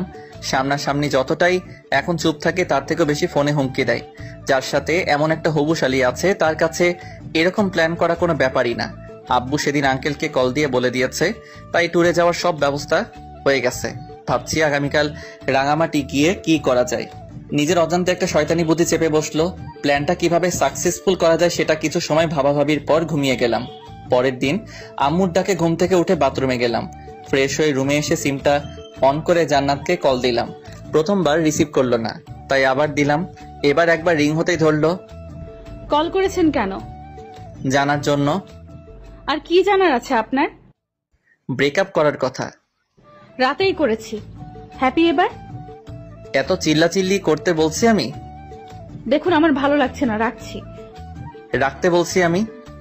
ধুর, যা বলবেন তাড়াতাড়ি বলেন। I love you. I hate you. আমাকে কিছু বলতে দেওয়ার আগেই ফোন থেকে টুট টুট টুট শব্দ হলো। কেটে দিল। রেডি হয়ে নিচে আসলাম। হালকা কিছু নাস্তা করে বাসার বাইরে থেকে একটা রিক্সা নিলাম। ও শিট, আমি তো সিমটা বন্ধ করতেই ভুলে গেছি, দ্রুত সিমটা বন্ধ করে ফেললাম। এখন আপনাদের সিম নিয়ে বলি। দুটো সিমের মধ্যে একটা পার্সোনাল আর একটা এমনি সচরাচর ব্যবহার করার নাম্বার। পার্সোনালটা শুধুমাত্র জান্নাতের সাথে কথা বলার জন্য অন করে রাখি, অন্য সময় বন্ধ থাকে। সে যাই হোক, কলেজে আসার পর দেখলাম জেরি আসছে, হয়তো ও নিজেও আমাদের সাথে যাবে। জেরির কাছে গেলাম। ওই তুই এখানে কেন? তুমি এখানে কেন? ট্যুরে যাব। আমিও যাব। তাহলে একটা হেল্প কর। কি হেল্প? তুই আর তোর বদরাগী বোন আমাদের বাসটাই উঠবি, যেন আমি ওকে দেখতে পারি। আমি কি পাবো তাহলে? তুই আবার কি পাবি? হেল্প করার জন্য কি পাবো? এই 2 দিনের তোর সব খরচ আমার। পাক্কা? পাক্কা। তোমাদের বাস নাম্বার কত? 2 নাম্বারটা। ওকে, এখন টাটা। জেরির থেকে চলে এসে বন্ধুদের কাছে আসতে যাব, তখনই রিয়ার সাথে দেখা। হাই, কেমন আছেন? ভালো, তুমি? এই তো ভালো। আপনার নাম্বার দেওয়া যাবে? কি করবে নাম্বার দিয়ে? মাঝে মাঝে কথা বলবো আর কি। তুলো। 018, পরে কথা হবে, এখন কাজ আছে, বাই। Okay, by. তারপর রিয়ার থেকে চলে এসে হারামিদের কাছে এলাম। সব শালারা ওদের গার্লফ্রেন্ড নিয়ে ব্যস্ত, তাই দূর থেকে ওদের প্রেম করা দেখতে লাগলাম। কিছুক্ষণ পর সবাই গাড়িতে উঠতে শুরু করলো। কি রে, এখানে দাঁড়িয়ে কি করছিস? তোদের প্রেম দেখছিলাম। প্রেম করা শেষ, এখন গাড়িতে ওঠ। হ্যাঁ চল। রাহুল, কথা বলা হলে আয় তাড়াতাড়ি। আসছি। সবাই মিলে যখনই গাড়িতে উঠতে যাব, তখন জান্নাত আর জেরির সাথে দেখা। আমাকে এখানে দেখে জান্নাত রীতিমতো অবাক হয়ে তাকিয়ে আছে, যেন ফেল করা স্টুডেন্ট ট্যুরে যেতে পারবে না। কিন্তু আমি ঠিকই এখানে, তাই হয়তো হা করে তাকিয়ে আছে। জেরি মুচকি মুচকি হাসছে। এভাবে কি দেখছেন ম্যাম? তুই এখানে? ট্যুরে যাব তাই। তুই তো ফেল করেছিস। কি যে বলো আপু, নিলয় ভাইয়া ফেল করলেই কি আসে যায়? নিলয় ভাইয়া হচ্ছে আব্বুর বন্ধু চৌধুরী আঙ্কেলের ছেলে। মানে? নীল ভাইয়ার ছোট ভাই নিলয় ভাইয়া। তুই নীল ভাইয়ার ছোট ভাই? এই জন্যই তাহলে বেয়াদবি করে বেড়াস? সেটা শুধু আপনার চোখেই। কি বলতে চাস তুই? আপনি ছাড়া কেউ আমাকে বেয়াদব বলে? সেটা আমি কি করে বলবো? আপনার বলা লাগবে না, গাড়িতে ওঠেন। জান্নাত আর কোনো কথা না বলে গাড়িতে উঠলো। আমার ঠিক বাম পাশের সিটটাতেই ওরা দুজন বসেছে। জান্নাত জানালার পাশে আর জেরি ওর ডান পাশে। ড্রাইভার আপন মনে গাড়ি চালাচ্ছেন। সবাই সবার মতো এনজয় করছে, কিন্তু জান্নাতের সেদিকে কোনো সাড়া নেই। বাইরের দিকে তাকিয়ে মন খারাপ করে বসে আছে। গাড়িতে থাকার জন্য কিছু বলতেও পারছি না। অনেকটা সময় পর লক্ষ্য করলাম সবাই ক্লান্ত হয়ে নিজ নিজ সিটে বসে রেস্ট নিচ্ছে। অনেকেই ঘুমিয়ে গেছে। জান্নাতের দিকে তাকিয়ে দেখলাম 2 বোন ঘুমিয়ে গেছে। সিট থেকে উঠে গিয়ে জান্নাতের সামনে এসে দাঁড়ালাম। বাইরের অপরূপ দৃশ্য এবং হালকা মৃদু বাতাসে জান্নাতের মাথাটা সিটের সাথে হেলান দিয়ে রেখেছে। জানালা দিয়ে আসা বাতাসে কিছু চুল এদিক ওদিক দোল খেলতে মেতে উঠেছে। কেমন একটা হিংসা হচ্ছিল বাতাসের প্রতি। আমি জান্নাতকে স্পর্শ করতে পারছি না, সেখানে বাতাস হয়ে ওর মায়াবী চেহারার সাথে খেলা করছে। পকেট থেকে ফোন বের করে জান্নাতের ছবি তুলে নিলাম। ভাবছি এখন চলে যাব, কিন্তু ওর মায়াবিনী চেহারা আমাকে যেতেই দিচ্ছে না। মনে হচ্ছে রশি দিয়ে বেঁধে রেখেছে। জান্নাতের অজান্তে ওর কপালে ভালোবাসা এঁকে দিয়ে নিজের সিটে এসে বসলাম। জান্নাতের কথা ভাবতে ভাবতে কখন যে চোখটা লেগে গেছে বুঝতেই পারিনি। হঠাৎ জয়ের ডাকে চোখ খুললাম। কি হলো, ডাকছিস কেন? এটা খেয়ে নে। কেন? শালা বাস থামিয়ে রান্না করা হয়েছিল, তুই মরার মতো শুয়েছিলি, তাই আর ডাকা হয়নি। হোপ শালা, ডাকলে কি এমন হতো? এমনি, এখন মুখটা ধুয়ে খেয়ে নে। জয়ের থেকে খিচুড়ির প্লেটটা নিলাম। জেরি আর জান্নাত টুকটাক কথা বলছে, কিন্তু জান্নাত এখনো মন খারাপ করেই আছে। ম্যাডাম খেয়েছেন? হ্যাঁ, তুই খা। চাইলে খেতে পারেন। তোর মতো পেটুক না আমি। না খেলে আমার কি? আর কিছু না বলে খেয়ে নিলাম। এভাবে আরো কিছু সময় যাওয়ার পর গন্তব্যস্থানে পৌঁছালাম। সবাই গাড়ি থেকে নেমে যার যার মতো ঘুরতে বের হচ্ছে। হারামিদের সাথে ঘুরতে যাব সেটাও হলো না। সবাই যার যার বাবু সোনাদের নিয়ে ব্যস্ত হয়ে পড়ছে। ভাইয়া তুমি একা কেন? তো কার সাথে থাকবো? তোমার বন্ধুরা? জিএফ নিয়ে ব্যস্ত আছে। আমাদের সাথে চলো। কোথায়? ঘুরতে। আমি আর আপু যাবো। তাহলে চল, ভালোবাসার মানুষটার সাথে পাশাপাশি হাঁটতে পারবো, এটাই অনেক কিছু। জেরির সাথে জান্নাতের কাছে এলাম। হাই। তুই এখানে কেন? কোনো সময় তো ঠিকভাবে উত্তর দিতে পারো না। তো আমি কি উল্টা পাল্টা দিচ্ছি নাকি? জেরি, তুই জানিস তোর বড় বোন অনেক বেশি ভাব নেয়। কি রে জেরি, চল। ভাইয়া আসো। হ্যাঁ চল। চল মানে তুই কই যাবি? তুমি যেখানে যাও সেখানে। তুই আমাদের সাথে আসবি কেন? তো আপু, আমি ভাইয়াকে একটা হেল্প করছিলাম, তাই ভাইয়া আমার এই 2 দিনের সব খরচ বহন করবে। আব্বুর কি টাকা নাই? ওর থেকে নিতে হবে। আপু আসুক না। মিষ্টি করে বললেই পারতে। আইসে ঢং করতে। চল এখন। আর কোনো কথা না বলে হাতা ধরলাম। সবাই ঘোরাঘুরি করছে, তবে নিজ নিজ ইচ্ছা মতো। আমরা অনেকটাই গ্রামের মতো স্থানে ক্যাম্প করেছি। 3 জন হাঁটছি। আমি ডান পাশে, জেরি মাঝখানে, আর জান্নাত বাম পাশ থেকে জেরির কাঁধে হাত দিয়ে রাখছে। কিছুটা সময় চলার পর লক্ষ্য করলাম আকাশের অবস্থা তেমন ভালো না। তাই জান্নাতকে বললাম, জান্নাত, আকাশের অবস্থা খুব একটা ভালো না, আমাদের ফিরে যাওয়া ভালো হবে। তুই আমাকে নাম ধরে বললি কেন? সেটা ক্যাম্পে গিয়ে বলি। না, তুই এখন বল। হবু ওকে কি বলবো তাহলে? কুত্তা, তুই এতদিন যেসব বলেছিস সেসব ভুলে যা। আর যদি কিছু বলিস, আঙ্কেলকে বলে তোর অবস্থা একদম খারাপ করে দিব। আচ্ছা কইরো, এখন চলো তাড়াতাড়ি। আপনি করে বল। হোপ, তুই যাবি নাকি আমি আর জেরি চলে যাব? কুত্তা, তোকে আমি দেখে নিব। আর কাজ হলো না। মুহূর্তের মধ্যে বৃষ্টি নেমে আসলো। আশেপাশে লক্ষ্য করে দেখলাম ছোট একটা ঘর রয়েছে। 3 জন দৌড়ে সেখানে গিয়ে আশ্রয় নিলাম। মেজাজটা একদম খারাপ করে দিল। সবসময় তেরামো করলে কার খারাপ লাগবে না?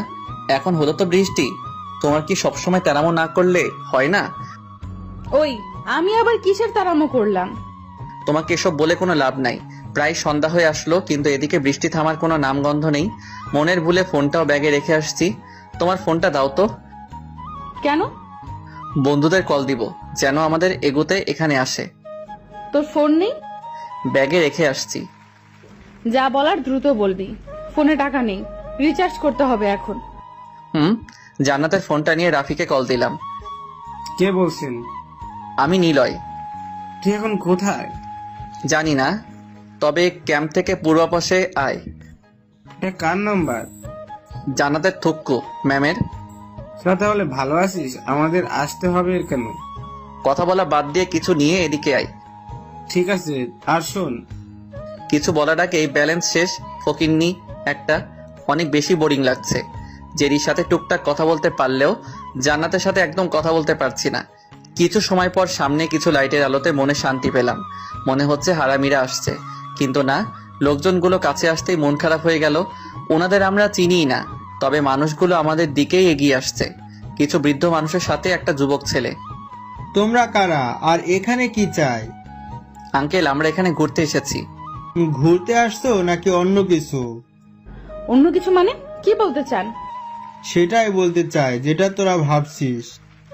একদম আজে বাজে কথা বলবেন না। রাতের বেলা 2 মেয়ের সাথে একটা ছেলে দাঁড়িয়ে রয়েছে, এটাকে আর কি বলবো? এই শোনেন, এই ছেলে হচ্ছে আমার স্টুডেন্ট আর মেয়েটা আমার ছোট বোন। তোরা সবাই ওদের আমার বাসায় নিয়ে আয়। কেন? তোদের আজ বিয়ে দিব, সেটাও এখন। কি সব বাজে বাজে কথা বলছেন? এ মেয়ে, একদম রাগ দেখাবি না, আর এখানে আমরা যা বলবো সেটাই হবে। আঙ্কেল, আপনারা ভুল ভাবছেন, একটু সময় অপেক্ষা করুন, আমার বন্ধুরা আসছে।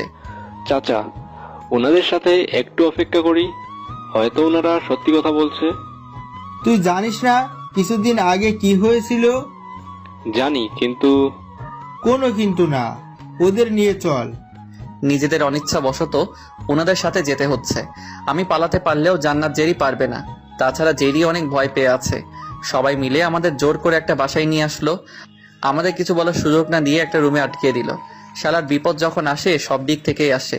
জেরি ভয় পেয়ে আছে বলে জান্নাত কিছু বলছে না, তা না হলে আমার গালে নিশ্চিত কয়েকটা পড়তো। হঠাৎ লক্ষ্য করলাম দরজা খুলে যুবকটি রুমের মধ্যে আসলো। ভাই, এই ফোন দিয়ে আপনার বন্ধুদের কল দিয়ে চেয়ারম্যান বাড়ি আসতে বলুন। কেন? তারা না আসলে আপনাদের কেউই বিশ্বাস করবে না। আমাদের সাথে এমন করছে কেন? কিছুদিন আগে আপনাদের মতো 2 ছেলে মেয়ে আসছিল, তারাও একদম আপনাদের মতোই কথা বলছিল। আমরাও বিশ্বাস করছিলাম, কিন্তু সকাল হতেই মেয়েটার লাশ পাওয়া যায়। আর এখন সবাই তাদের মতো আপনাদের ভাবছে। এখন তাড়াতাড়ি আপনার বন্ধুদের কল দেন। বলছিলাম। যুবকের থেকে ফোন নিয়ে বন্ধুদের কল দিয়ে দ্রুত এখানের চেয়ারম্যান বাড়ি আসতে বললাম। কথা বলা শেষ হতে না হতেই কিছু লোক রুমে এসে আমাদের সবাইকে বাইরে নিয়ে গেল। অনেকেই বসে আছে। মোল্লা টাইপের একটা ব্যক্তি সামনে বসে রয়েছে, সম্ভবত কাজী হবে। কাজী সাহেব, বিয়ে পড়ানো শুরু করেন। আঙ্কেল আমাদের। একদম চুপ থাক তোরা। চাচা, ওনারা সত্যি কথা বলছে, একটু অপেক্ষা করেন, ওনার সব বন্ধুরা আসছে।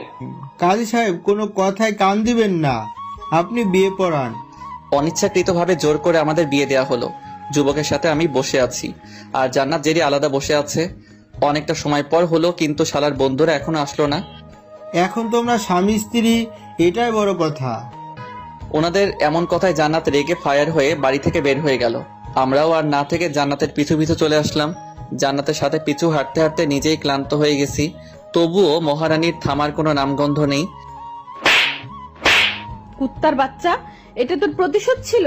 ভেবেছিলাম তোর থেকে সরি বলে নিব, কিন্তু কখনো ভাবতে পারিনি আমাকে এভাবে বিয়ে করতে বাধ্য করবি। আমি তোমাকে বিয়ে করতে বাধ্য করছি মানে কি বলতে চাইছো তুমি? একদম ন্যাকামি করবি না। সেদিন কি বলেছিলি আবার ভুলে গেছিস? কি বলেছিলাম? সেদিন বিয়ে করার জন্য চ্যালেঞ্জ করেছিলি, আর সেটা তুই এভাবে। দেখো, আমার কথাটা শোনো একবার। তোকে দেখলেই কেমন একটা ঘৃণা হচ্ছে জেরি, চল আমার সাথে। আমার কোনো কথা বলার সুযোগ না দিয়েই জান্নাত চলে গেল। জেরি আগে থেকে ঘাবড়েছিল, তাই আর না করলাম না। শালার বুড়োর দল, তোদের যদি এখন কাছে পাইতাম সামনে রেখে হাজারবার সালাম দিতাম। তোদের জন্য বিয়েটা হয়ে গেল। যদিও কয়েকটা থাপ্পড় খেয়েছি, তবে ভালোবাসার মানুষটা বউ হয়েছে, সেটাই অনেক বড় পাওয়া। হঠাৎ বন্ধুরা এসে বলল, শালা পাগল হলি নাকি? পাগল হব কেন? তাহলে হাসতিস কেন? আবেগের ঠেলায়। থাপ্পড় খেয়ে কেউ হাসে? এটা থাপ্পড় খার হাসি না রে পাগল, এটা ভালোবাসার থাপ্পড়। এখন চল। হ্যাঁ চল। তারপর সবাই মিলে ক্যাম্পে চলে আসলাম। খুব বেশি রাত হয়নি। ক্যাম্পে গিয়ে আগে ব্যাগ থেকে ফোনটা বের করে নির্জন স্থানে চলে গেলাম। জান্নাতকে কল দেওয়ার জন্য এখানে এসেছি। কল দেওয়ার সাথে সাথে কেটে দিল। আরো কয়েকবার দিলাম, বাট প্রতিবারই কেটে দিল।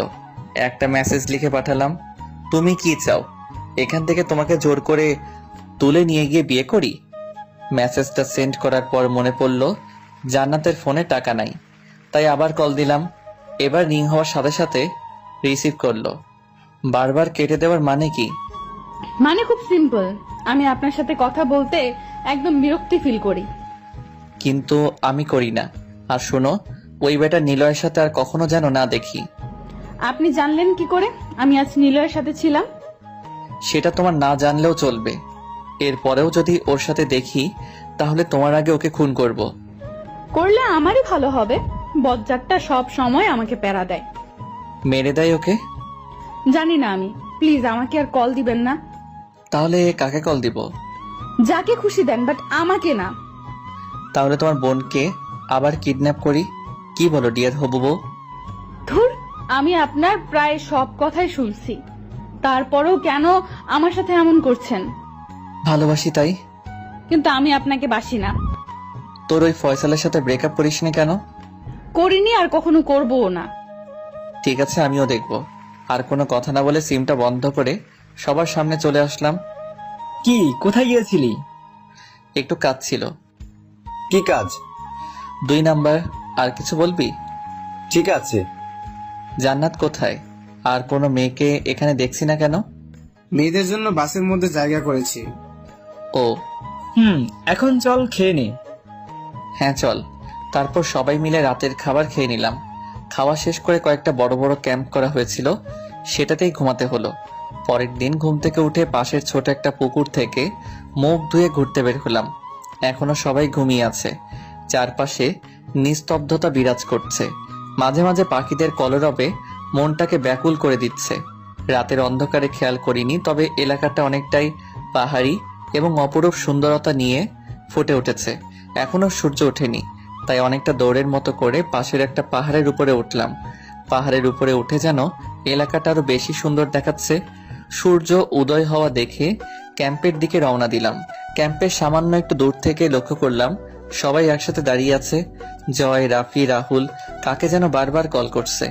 কি হয়েছে সেটা জানার জন্য সবার কাছে গিয়ে বললাম, কি হয়েছে আর কাকে কল দিচ্ছিস? এটা বলার পর নিজেকে ভিন গ্রহের প্রাণী মনে হতে লাগলো। সবাই আমার দিকে হা করে তাকিয়ে আছে। ওই হালা, বলিস না কেন? শালা তোকে কল দিচ্ছি, কোথায় গেছিল আর তোর ফোন বন্ধ কেন? ভোরবেলার প্রাকৃতিক দৃশ্যপট দেখছিলাম। তাহলে ফোন বন্ধ কেন? হয়তো বন্ধ হয়ে গেছে। সবার সাথে টুকটাক কথা বলছিলাম। হঠাৎ করে জান্নাত কোথা থেকে এসে কলার ধরে সবার আড়ালে নিয়ে গেল। চেহারাটা দেখে মনে হচ্ছে অনেক রেগে আছে। দাঁতের উপর দাঁত চেপে আমার দিকে রাগান্বিত চেহারা নিয়ে তাকিয়ে আছে। কি হয়েছে ম্যাডাম? অচেনা জায়গায় কোথাও ঘুরতে বের হলে সাথে কাউকে নিয়ে যেতে হয়, সেটা কি ভুলে গেছিস? সবাই ঘুমিয়েছিল, তাই কাউকে ডাকা হয়নি। যদি কিছু হয়ে যেত? আপনার জন্য ভালোই হতো, কেউ আর আপনাকে বিরক্তি করতো না। এখন থেকে তুই আমার সাথে থাকবি? বর হিসাবে মেনে নিয়েছো? একদম না। 6 মাস পর ডিভোর্স দিয়ে দেব, কিন্তু এই কয়েকদিন আমি যেটা বলবো তুই সেটা করবি। যদি অবাধ্য হয়েছিস তো গাল ফাটিয়ে দেব। আমিও। তুইও কি? তোমার কথা শুনবো। গুড। এখন হয়তো সবাই নাস্তা করবে, তাই তুই নিজেও করে নে। আর এখানে কোথাও একা বের হবি না, সবসময় বন্ধুদের সাথে থাকবি। বন্ধুদের জিয়ে পাচ্ছে, আমার তো সেটা নেই। যাও বা একটা বউ জুটলো, সেও আমাকে মেনে নিতে নারাজ। তুই চিট করে বিয়ে করেছিস, এটার শাস্তি তুই অবশ্যই পাবি। হোপ, আমি মোটেও চিট করিনি। তোর এসব আজাইরা কথা বাদ দে, এখন যা তো গিয়ে নাস্তা কর। আচ্ছা ম্যাডাম বউ। হারামজাদা। সেখান থেকে চলে এসে নাস্তা করে নিলাম। সবাই ঘুরতে বের হচ্ছে। বন্ধুরা ওনাদের জিএফ নিয়ে ঘুরতে ব্যস্ত, তাই সেখানে আমার না যাওয়াটাই উত্তম। ক্যাম্পের বাইরে একটা গাছের নিচে বসে গান বাজিয়ে গেম খেলতে লাগলাম। কিছু সময় পর জেরি এসে পাশে বসলো। কি করেন দুলাভাই? পাগল হয়েছিস? পাগল হব কেন? এই যে দুলাভাই আর আপনি করে বলছিস। বোনের পরকে দুলাভাই বলেই তো ডাকতে হয়, তাই না? আর দুলাভাইদের আপনি করে বলতে হয়। একটা কথা রাখবি? বলো। কখনো যেন কেউ জানতে না পারে আমার আর জান্নাতের বিয়ে হয়েছে। কেন? জান্নাত অনেক কষ্ট পাবে তাই। ভাইয়া তুমি এত ভালো কেন? মোটেও ভালো না আমি। আর তুই এখানে কেন? জান্নাত দেখলে বকা দিবে। দেয়ার হলে আগেই দিতাম। আপনি এখানে? ঘুরতে বের হব, তাই তোকে সাথে নিয়ে যেতে আসলাম। বাট যেতে পারবো না। একাই তো বসে আছিস, কেন পারবি না?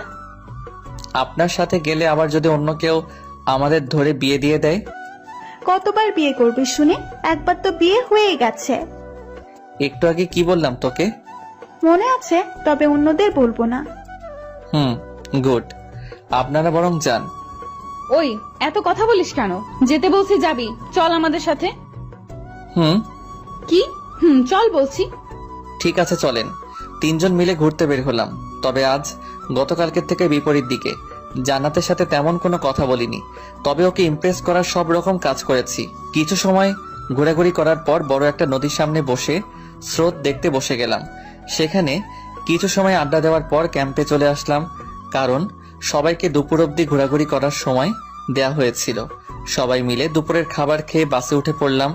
সকল স্টুডেন্টসদের চেক করে নিয়ে গাড়ি স্টার্ট করলো। জান্নাতের এমন ব্যবহার কিছুটা ভাবাচ্ছিল আমায়। অন্যান্য দিনের চেয়ে আজকের কথা বলা ছিল অন্যরকম। অনেকটা সময় বাস চলার পর ছোট একটা ব্রেক নেয়। সেই সুযোগে সবাই গাড়ি থেকে নেমে যার যার প্রয়োজনীয় কাজ শেষ করতে ব্যস্ত হয়ে পড়ে। রাত হওয়ার কারণে আমিও বাস থেকে নেমে একটু দূরে গিয়ে জান্নাতকে কল দিলাম। High deer. কি বলবেন সেটা বলেন।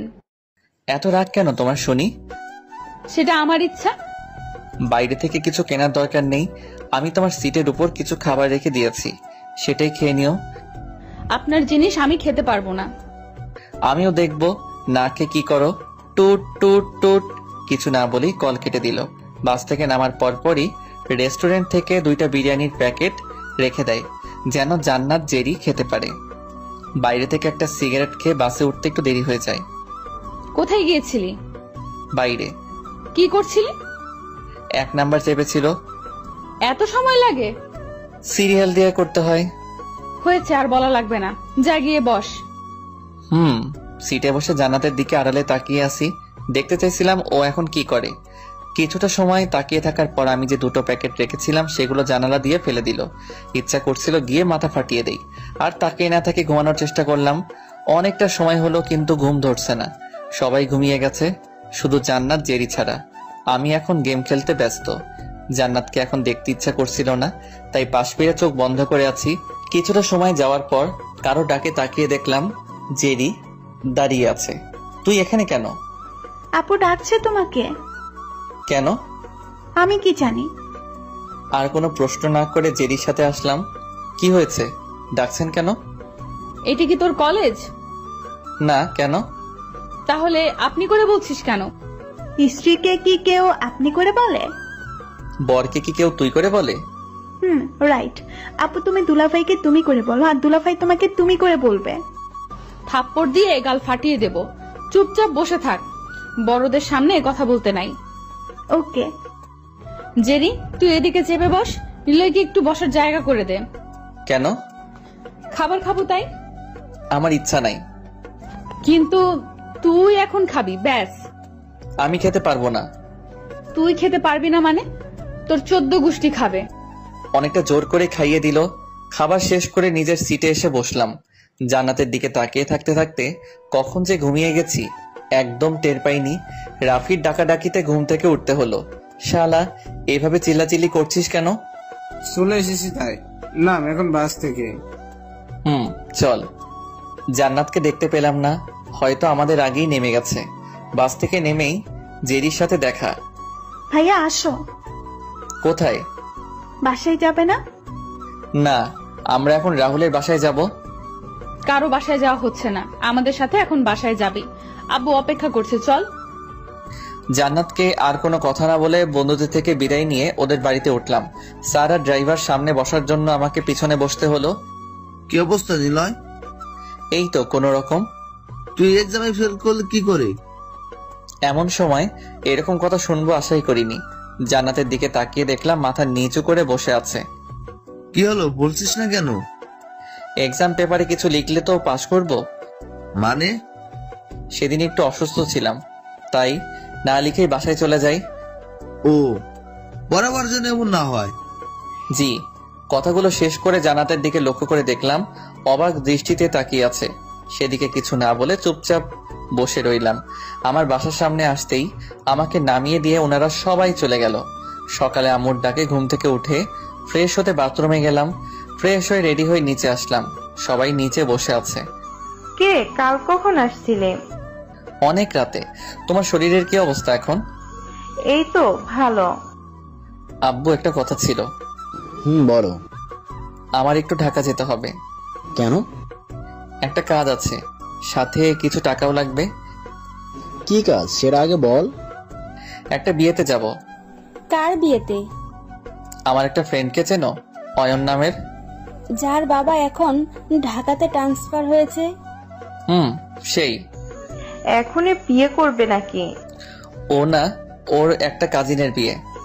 ওর কাজিনের বিয়েতে তুই কি করবি? ওর কাজিন মানে আমারও কাজিন। থাক, আর ঠং করা লাগবে না। আব্বু, ওকে যেতে দাও। বিয়ে কমপ্লিট করে ঢাকাতে একটা মিটিং আছে, সেটা করে চলে আসবে। মিটিং ফিটিং করতে পারবো না। বিয়ে খেতে যাব, সেটা খেয়ে চলে আসবো। নো কাজ। বিয়ে করলে বউকে কি খাওয়াবি? বউ নিজেই রোজগার করে আমায় খাওয়াবে। দেখা যাবে। যাবি কবে? পরশু রওনা দিব। একা যাবি নাকি? না, রাহুলরাও সাথে যাবে। তাহলে যাস। আরো কিছু সময় ওনাদের সাথে কথা বলা শেষ করে নাস্তা করে রুমে চলে আসলাম। আজ আর কলেজে যাব না। রুমে কিছু সময় থাকার পর বন্ধুদের কল দিয়ে মাঠে আসতে বললাম। ওরা মাঠে আসার পর রাফি বলল, যদি ওদের পরিবার না মেনে নেয় তাহলে? মেনে না নিলে যা হবার সেটাই হবে। ওদের পরিবারের কথা ভাববি না? ওর পরিবারের সদস্যরা ওদের কথা ভাবলো না, তাহলে ওরা কেন ওনাদের কথা ভাববে? তারপরেও কি? তোরা যেতে চাইলে যাবি, না হলে যাবি না। বন্ধুর বিপদের সময় যদি সাথেই না থাকতে পারি তাহলে কিসের বন্ধুত্ব? পরশু রেডি থাকবো, বাসা থেকে নিয়ে যাস। বাসায় যেতে পারবো না। তোরা সকাল হতে বাস স্টপে দাঁড়াবি, সেখান থেকে নিয়ে যাব। ঠিক আছে। ওদের সাথে আরো কিছু সময় বসে থাকার পর বাসার দিকে রওনা দিব। তখন জান্নাতের কথা মনে পড়তেই পকেট থেকে ফোনটা বের করে জান্নাতকে কল দিলাম। কি করছো? আপনি কি আমাকে কল দেওয়া বন্ধ করবেন না? একদম না।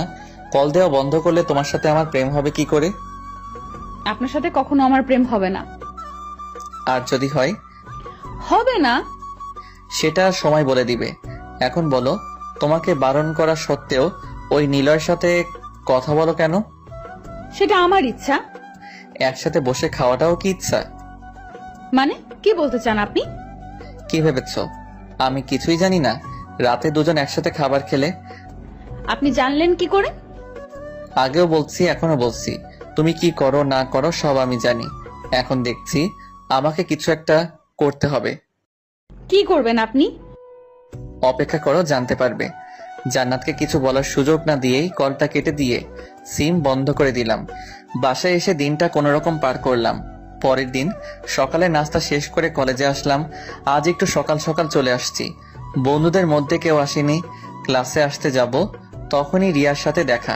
অনেকদিন পর মেয়েটার সাথে দেখা। তাছাড়া এমনিতেই বেশি কথা হয় না। হাই, কেমন আছেন? ভালো, তুমি কেমন আছো? এই তো ভালো। আপনার সাথে ঠিকমতো কথাই বলতে পারি না। কিছু বলতে চাও নাকি? তেমন কিছু না, এমনি খোঁজ খবর আর কি। ও, চলো এদিকটাই বসি। চলেন। একটা স্থানে বসার পর তোমার বাসায় কে কে আছে? আব্বু, আম্মু, ছোট ভাই আর আমি। আর আপনার? আমার অনেকটাই বড় পরিবার। কিছুদিন পর নতুন একটা অতিথি আসতে চলেছে। কিভাবে? আব্বু, আম্মু, ভাইয়া আর ভাবি। ভাবি 7 মাসের প্রেগনেন্ট, তাই নতুন একটা অতিথি আসবে। আপনারা ট্যুরে কেমন এনজয় করলেন? অনেক। তুমি যাওনি? রিয়ার সাথে আরো কিছু সময় কথা বলার পর ক্লাসের দিকে হাঁটা দিব, তখন রাহুলের ডাকে ঘুরে দাঁড়ালাম। রাহুল কলেজে চলে আসছে, কিন্তু বাকি দুটোর কোনো খোঁজ নাই। আজ এত সকাল সকাল কেন? এমনি চলে আসছিলাম। ওরা দুজন আসেনি? এখনো আসেনি, আর আসবে কিনা সেটাও জানি না। আমাকে কল দিয়েছিল আসবে। ও, চলো ক্লাসে যাই। হ্যাঁ চল। তারপর দুজন কথা বলতে বলতে ক্লাসে চলে আসলাম। দুটো ক্লাস করে শান্তভাবে বসে আছি, কেননা এখন জান্নাতের ক্লাস। মেয়েটা থুক্কু ম্যাডামটা এমনিতে ভালো হলেও প্রচুর খিটখিটে স্বভাবের। সবার সাথে সুন্দর করে কথা বললে যে কেউ তার কথা শুনতে এবং সে অনুযায়ী কাজ করতে বাধ্য হবে, কিন্তু তার বদরাগের জন্য স্টুডেন্টদের মধ্যে অনেকেই তাকে ভয় পায়। এসব ভাবতে ভাবতেই জান্নাত ক্লাসে আসলো। আজকেও নতুন একটা শাড়ি পরে আসছে। খুব একটা সেজে না আসলেও আমার কাছে ভালোই লাগছিল। আমার কাছে মানুষের বাহ্যিক সৌন্দর্যের চাইতে ভিতরের সৌন্দর্যটাই অধিক আকর্ষণীয়। ক্লাস শেষ হতে জান্নাত আমাকে তাকিয়ে আছে। নিলয়, তোমার সাথে কিছু কথা আছে। হঠাৎ এমন কথা শুনে আকাশ থেকে পড়লাম। সরি, মাথায় আকাশ ভেঙে পড়ল। যে সবসময় তুই করে কথা বলে, আজ সেই কিনা তুমি করে বলছে। আহা, আমার এত ভালো লাগে কেন? ও আবারও বলল, আমার সাথে বাইরে আসো। I coming. জান্নাতের সাথে ক্লাসের বাইরে আসলাম। কি বলেন? তুই 2টা দিন বাসা থেকে বের হোস না।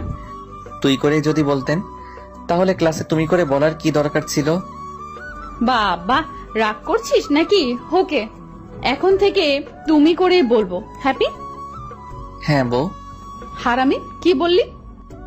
মুখ ফসকে বের হয়ে গেছে। এখন বলো, 2টা দিন বাসায় থাকবো কেন? আমি বলছি তাই। এটা সম্ভব না।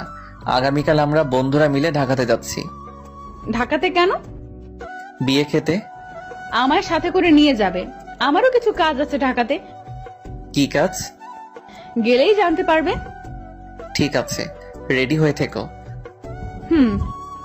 জান্নাতের সাথে কথা শেষ করে ক্লাসে চলে আসলাম। তবে জান্নাতের এমন কথা শুনে নিজে পাগল হয়ে যাচ্ছি। যথারীতি সবগুলো ক্লাস করে কলেজ থেকে বাসায় চলে আসলাম। রাতে সবকিছু গুছিয়ে নিয়ে ঘুমিয়ে গেলাম। ভাবিকে বলে রেখেছিলাম সকাল হতেই যেন আমাকে ডেকে দেয়, তাই ভোর হতেই ভাবি রুমে এসে ঘুম থেকে জাগিয়ে দিল। ওই ওঠ, পরে বলবি ডেকে দেইনি। উঠছি। ফ্রেশ হয়ে নে, আমি খাবার গরম দিচ্ছি। ওকে। ফ্রেশ হয়ে রেডি হয়ে নিচে আসলাম। এখনো সবাই ঘুম থেকে ওঠেনি, কিন্তু আমাকে যেতে হবে। পরে জ্যামে পড়লে জীবন তেনা তেনা হয়ে যাবে। নাস্তা করার পর আব্বু আম্মু রুমে গিয়ে বিদায় নিয়ে গাড়ি নিয়ে বের হলাম। ভাইয়াকে বললাম না, কারণ রাতেই ভাইয়াকে বলে রেখেছিলাম, আর এখন ওকে ডিস্টার্ব না করার বেটার ছিল। প্রথমে জান্নাতের বাসায় আসলাম। ওমা, এ কি! জান্নাত দেখে আগে থেকে রেডি হয়ে আছে। ভালো হয়েছে, অপেক্ষা করতে হয়নি। জান্নাতকে সাথে নিয়ে বাস স্টপ থেকে হারামিদের নিয়ে রওনা দিলাম। জান্নাত আর আমি সামনে বসছি, আর ওরা তিনজন পিছনের সিটে। বললে না তুমি কেন যাচ্ছ? কাজ আছে বলছিলাম তো। কি কাজ? একজনের সাথে দেখা করা। কার সাথে? ফয়সাল, তুমি চিনবে না। সে তোমার কি হয়? বয়ফ্রেন্ড। তাহলে ওর জন্য তুমি আমায় রিজেক্ট করছো? ওর জন্য করব কেন? আর তুমি আমার থেকে ছোট। বড় বা সমবয়সী হলে মেনে নিতাম। তোমার বয়ফ্রেন্ডের যদি রিলেশন থাকে? ও একদম এমন না। মনে করো আছে, তাহলে? তখন কারটা তখন দেখা যাবে। সবাই টুকটাক কথা বলতে বলতে 3টার দিকে অয়নের বাসায় চলে আসলাম। জান্নাত, তুমি কোথায় যাবে এখন? হোটেলে। সমস্যা হবে না তো? হলে ফয়সালকে কল দিয়ে নিব। ও আমি আসছি, বাই। বাই। আর শোনো। কি? ফয়সালের পিক দাও তো। এই যে। ওর সাথে দেখা করছো কখন? আগামীকাল। কেন? এমনি। তুমি যে ওর সাথে দেখা করবে সেটা যেন ও না জানে। আমিও তোমার সাথে যাব। কেন? সারপ্রাইজ দিবে। ঠিক আছে, বলবো না। জান্নাতকে কেন জানি যেতে দিতে মন চাইছিল না, কিন্তু আটকানোর সাধ্য আমার নেই। এই কয়েকদিনের ব্যবহারে ভেবেছিলাম হয়তো আমায় ভালোবেসে ফেলছে, কিন্তু সেটা আর হলো না। অনেকটা কষ্ট হচ্ছিল, তবে সেই কষ্টটাকে ভিতরেই রেখে দিলাম। বন্ধুদের সাথে অয়নের বাসার ভিতরে যেতেই অয়ন আমাদের কাছে আসলো। আঙ্কেল, আন্টি কোথায়? চাচ্চু বাসায় গেছে। বিয়ে করে পরশু। তুই যাস নাই কেন? শালা সেখানে গিয়ে আমি কি করবো? এমনিতেই উর্পি অন্য কার হতে চাচ্ছে। তোরা দুজন দুজনকে ভালোবাসিস তো? বাসি। তাহলে এখনই রেডি হ। ফ্রেশ হয়নি। সেটার দরকার নেই, তুই রেডি হ। ঠিক আছে। আমরা তোর চাচ্চুর বাসায় যাব। বসে ভাবতে লাগলাম কি করা যায়। ছোটবেলা থেকে দুজন দুজনকে ভালোবাসে। অর্পির কথা অয়ন আমাদের বললেও কখনো দেখা হয়নি। এসব ভাবতে ভাবতে অয়ন বেরিয়ে আসলো। হয়ে গেছে। ঠিক আছে, চল। এখন অয়নকে নিয়ে বেরিয়ে পড়লাম। মাথায় 2টা চিন্তা ঘুরপাক খাচ্ছিল। কিভাবে বিয়ে আটকানো যায়, আরেকটা জান্নাতকে নিয়ে। অয়নের চাচুর বাসা বেশি দূরে না, তাই তাড়াতাড়ি চলে আসলাম। অয়নকে সাথে নিয়ে সবাই বাসার ভিতরে গেলাম। আঙ্কেল আন্টি আমাদের দেখে অবাক হয়ে আছে। ওনাদের সালাম দিয়ে আগে একটা রুমে গেলাম। অনেক ক্লান্ত লাগছিল, তাই নিজের অজান্তেই ঘুমিয়ে গেলাম। সন্ধ্যায় ঘুম থেকে উঠে ফ্রেশ হয়ে অয়নকে ডাকলাম, এদিকে আয়। বল। আঙ্কেল আন্টি, তোর চাচু চাচিকে একটা রুমে আনার ব্যবস্থা কর, আর আমি একটু অর্পির সাথে কথা বলতে চাই। ঠিক আছে, আয়। চল। একটা রুমে নিয়ে গেল। আগে বলেছি অর্পিকে কখনো আমি দেখিনি, তাই চিনিও না।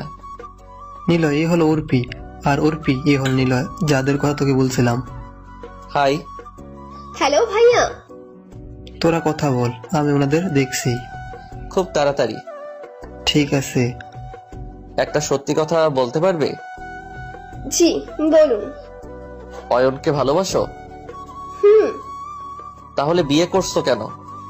আব্বুর কথা ভেবে। আর অয়নের ভালোবাসার কি হলো? অর্পির সাথে কিছুটা সময় কথা বলার পর অয়ন এসে আমাদের ডেকে একটা রুমে নিয়ে গেল। অপরিচিত কেউ নেই, ওদের আব্বু আম্মু আর আমরা বন্ধুরা। আঙ্কেল, আপনাদের সাথে কিছু কথা ছিল। হ্যাঁ, বলো। জানি না আপনাদের কাছে এটা শুনতে কেমন লাগবে, কিন্তু এটাই সত্যি যে অয়ন আর অর্পি একজন আরেকজনকে ভালোবাসে। কি বলছো? কি এসব?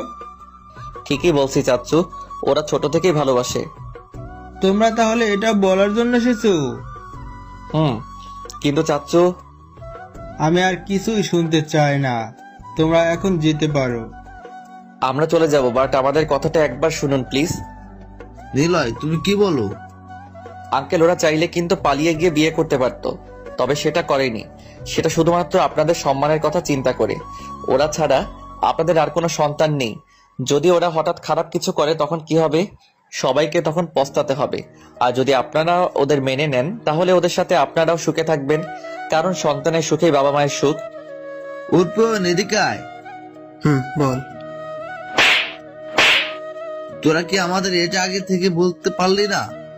আমাদের সম্মানের কথা খুব ভাবিস, তাই না? আসলে আব্বু। কোনো কিন্তু না, পরশু তোদের বিয়ে। এত সহজে আঙ্কেল মেনে নিবে ভাবতেই পারিনি। অয়ন আঙ্কেলকে জড়িয়ে ধরে কান্না করে দিল। পরের দিন সকাল হতেই জান্নাতের কলে ঘুম ভাঙলো। হ্যাঁ বলো। কোথায় তুমি? অয়নের চাচুর বাসায়। তোমাকে এসএমএস এ একটা ঠিকানা দিচ্ছি, তাড়াতাড়ি চলে আসো। কেন? ফয়সালের সাথে দেখা করব, আর আমি এখনো ওকে বলিনি আমি ঢাকায় আছি। গুড, আমি আসছি। দ্রুত রেডি হয়ে আঙ্কেল আন্টিকে বলে গাড়ি নিয়ে জান্নাতের দেওয়া ঠিকানায় রওনা দিলাম।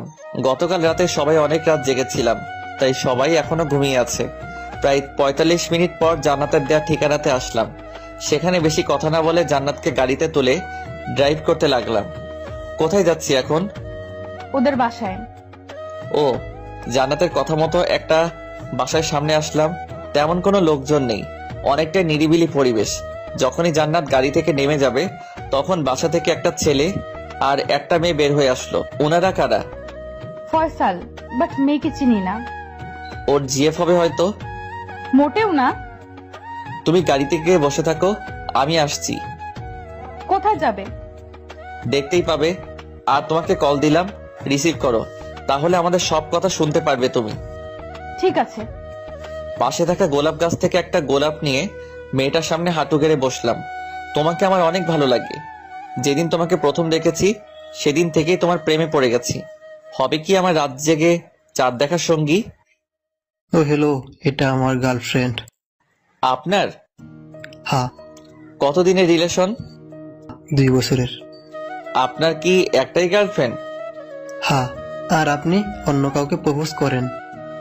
আমি কিছু বলতে যাব তার আগেই দুটো শব্দ হলো। হ্যাঁ, জান্নাত ওই লুচু বেটাকে মারছে। শালা বদমাশ, তোর লজ্জা করে না এমন করতে? আজ নিলয় না থাকলে আমি জানতেই পারতাম না তোর আসল চরিত্র। আমার কথা শুনো। আর একটা কথা বলবি তো মেরে ফেলবো, জানোয়ার কোথাকার। কখনো আমার চোখের সামনে আসবি না। আর কোনো কথা না বলে জান্নাত আমার কলার ধরে গাড়িতে নিয়ে আসলো। যাহ বাবা, আমি কি করলাম? আমার মতো নিষ্পাপ ছেলেকে এভাবে ধরে আনার কি আছে? তোমার বয়ফ্রেন্ডের কলার ধরো। ও আমার এক্স, আর কখনো ওর কথা আমাকে বলবি না। ভালোই হলো, এখন আমরা স্বামী স্ত্রী। 6 মাসের জন্য। 6 মাস পর তোকে আমি ডিভোর্স দিয়ে দিব। কেন? সময় হলে জানতে পারবি। সময়টা কবে আসবে? জানি না। এখন কোথায় যাবে? বাসায় যাব। বিয়েটা দেখে যাই। তুই দেখ, তাতে আমার কি? আমি কি তোকে বারণ করছি নাকি? তুমিও থাকো না প্লিজ। পারবো না। ও আমার কথা কেন শুনবে? এখন যদি ফয়সাল বলতো তাহলে ঠিকই রাজি হতে। তোরে কইছে। হুম। ঢং করতে হবে না, বিয়ে বাড়িতে চল। ওকে ডার্লিং। কি বললি কুত্তা? আমার বউকে আমি ডার্লিং বলবো না তো কে বলবে? এখন কথা বাদ দিয়ে চল। ওকে। ড্রাইভ করতে লাগলাম আর জান্নাত চুপচাপ আনমনে বসে আছে। আমি কিছু বলার আগেই ও নিচে থেকে আমাকে বলল, একটা প্রশ্ন করি। করো। ফয়সালের সাথে এমন করার পরেও আমার কষ্ট হচ্ছে না কেন? কারণ তুমি ওকে কখনো ভালোই বাসনি। ভালোবাসতাম, কিন্তু তুমি যেটাকে ভালোবাসা বলছো সেটা প্রকৃতপক্ষে শুধু একটা মোহ মাত্র। তুই এত কিছু কিভাবে জানিস? কয়টা গার্লফ্রেন্ড ছিল তোর? ছিল না, তবে একটা বউ আছে। আবার বউ? 6 মাস পর তো চলেই যাবে, ততদিন না হয় আমার সাথে সুন্দর আচরণ করো।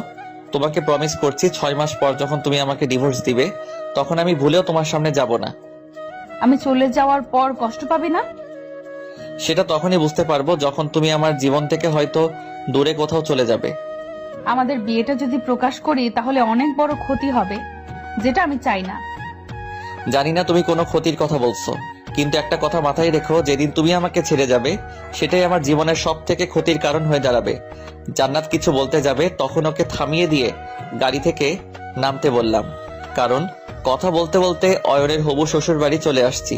বাসার ভিতরে গিয়ে আন্টির সাথে দেখা। নিলয়, মেয়েটা কে বাবা? আন্টি, উনি হচ্ছে আমাদের। আন্টি, আমি নিলয়ের ফ্রেন্ড। আমিও ঢাকাতেই আসছিলাম, হঠাৎ ওর সাথে দেখা হলো, তাই ও আমাকে এখানে নিয়ে আসলো। খুব ভালো করছিস নিলয়। অর্পি, শোন তো। হ্যাঁ বড় মা, বলো। মেয়েটা তো তোর রুমে নিয়ে যা। ঠিক আছে। যাও মা, গিয়ে ফ্রেশ হয়ে আসো। আমরা নাস্তার ব্যবস্থা করছি। কথা না বাড়িয়ে অর্পি জান্নাতকে রুমে নিয়ে গেল। বিকেল হতেই বাসাটা মেহমান দিয়ে ভর্তি হয়ে গেল। অনেকে অবাক হচ্ছে অয়নের সাথে বিয়ে হচ্ছে বলে। বন্ধুরা মিলে ছাদে গিয়ে হলুদের স্টেজ সাজাতে লাগলাম। অনেকটা সময় কাজ করার পর কয়েকটা মেয়ে ছাদে আসলো। সবাই ভালো করে কাজ করেন, কোথাও যেন কোনো কিছুর কমতি না থাকে। এই সেমরি, আমাদের দেখে কি তোর কাজের লোকের মতো মনে হচ্ছে নাকি? তোকে কেন কোনো কাজের লোক মনে করব? ওনারা কাজের লোক, তাই না? না, ওরা আমার বন্ধু। মজা নিস। এই মেয়ে, নাম কি তোমার? নাম শুনে আপনার কি কাজ শুনি? অয়নের বিয়ের সাথে তোমাকেও বিয়ে দেব। আমার বিয়ে নিয়ে আপনাদের ভাবতে হবে না। দোস্ত, তোরা কিছু মনে করিস না, ও হচ্ছে আমার ফুফাতো বোন। ঠিক আছে। আমি কি আপনাদের সাথে জয়েন্ট হতে পারি? মেয়েরা গ্রহণযোগ্য নয়। ওরা সবাই চলে যাবে, শুধু আমিই থাকবো। রাহুল, রেখে দে। ঠিক আছে, ওনাদের যেতে বলেন। দোস্ত, তোরা যা, আমি একটু এখানে কাজ করি। অনেকটা সময় কাজ করার পর, আপনার কি মন খারাপ? কই না তো। তাহলে চুপ করে আছেন কেন? আপনি বুঝবেন না। বুঝিয়ে বলে ঠিকই বুঝতাম। একটা মেয়েকে ভালোবাসি, ওর আচরণ দেখে আমার কেন জানি না মনে হয় সে নিজেও আমাকে ভালোবাসে, কিন্তু কিছু বলতে পারে না। আর আজ সকালে তার বয়ফ্রেন্ডের সাথে ব্রেকআপ হয়েছে, সেসব নিয়েই একটু ভাবছি। এটা কোনো ব্যাপার হলো নাকি? মানে? তাহলে শুনুন। এটা করলে আপনার ফ্যামিলি আমাকে অন্য কিছু ভাববে। একদম ভাববেন না। কিন্তু কেন? কোনো কিন্তু না, আমি যেটা বললাম সেটাই হবে, না হলে আমি তোকে উল্টো পাল্টা বলবো। ঠিক আছে, আমি রাজি। আপনার নাম জান্নাত, রাইট? টুকটাক কথা বলতে বলতে সন্ধ্যার আগে কাজ শেষ করে নিচে আসলাম। রুমে এসে ফ্রেশ হয়ে একটা নীল পাঞ্জাবি পরলাম। রুম থেকে বের হতেই জান্নাতের সাথে দেখা। শুধুমাত্র কালো কালারের একটা শাড়ি পরেছে, এছাড়া আর কোনো সাজুগুজু করেনি। আমিও ঠিক এমন জান্নাতকেই চাই। দেখ তো আমাকে কেমন লাগছে। অনেক সুন্দর। তোমাকেও একদম কিউট লাগছে। থাক, পাম দেয়া লাগবে না। মোটেও না, পাম দিচ্ছি। বাদ দাও, উপরে চলো। সবাই আগে থেকে উপরে ছিল। দুজনকে একসাথে বসিয়ে হলুদ দিচ্ছে। আমি আর জান্নাত একসাথে দাঁড়িয়ে আছি। তখনই রিমি আসলো। হাই। হ্যালো। তোমার সাথে কিছু কথা আছে। বলো। অনেকটা পার্সোনাল কথা। ও জান্নাত, তুমি একটু অপেক্ষা করো, আমি ওর সাথে কথা বলে আসছি। ঠিক আছে। আমরা দুজন জান্নাতের থেকে একটু দূরে এসে দাঁড়ালাম। সত্যি বলতে তেমন কোনো কথা নেই আমাদের মাঝে, শুধু জান্নাতের রিয়াকশন দেখার জন্য এমনটা করা হচ্ছে। রিমির সাথে বেশ হেসে হেসেই কথা বললাম, কিন্তু জান্নাত আমাদের দেখেও না দেখার মতো করে হলুদ দেওয়া দেখতে ব্যস্ত। তাই রিমিকে বলে আবার জান্নাতের কাছে এলাম। এমন ভাবে দাঁড়িয়ে আছে মনে হচ্ছে আমাকে লক্ষ্য করেনি। তুমি হলুদ দিবে না? তুই আর ওই মেয়েটাই দে, আমার দিতে হবে না। রিমি তো আগেই দিয়েছে। এখন তুই দে। তুমি দিবে না? না। কেন?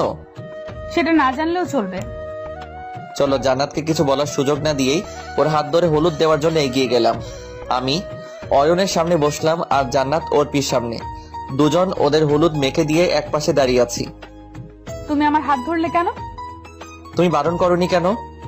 ভাব নেওয়া হচ্ছে কিছুটা। ওই মেয়ের সাথে এত হাসির কি কথা বললে? হাসির কথা বললে তো হাসি পাবেই, তাই না? ওই মেয়ের সাথে আর কখনো হেসে হেসে কথা বলবে না। কেন? আমি বলছি তাই। যদি না শুনি? তোর বাপ শুনবে, হারামি। ঠিক আছে, আমার বাপকেই বলো। তোকে আমি। দীর্ঘ সময় হলুদ পর্ব চলার পর শেষ হতেই সবাই নিচে নেমে গেল, সাথে জান্নাত। তবে আমরা বন্ধুরা উপরে আছি।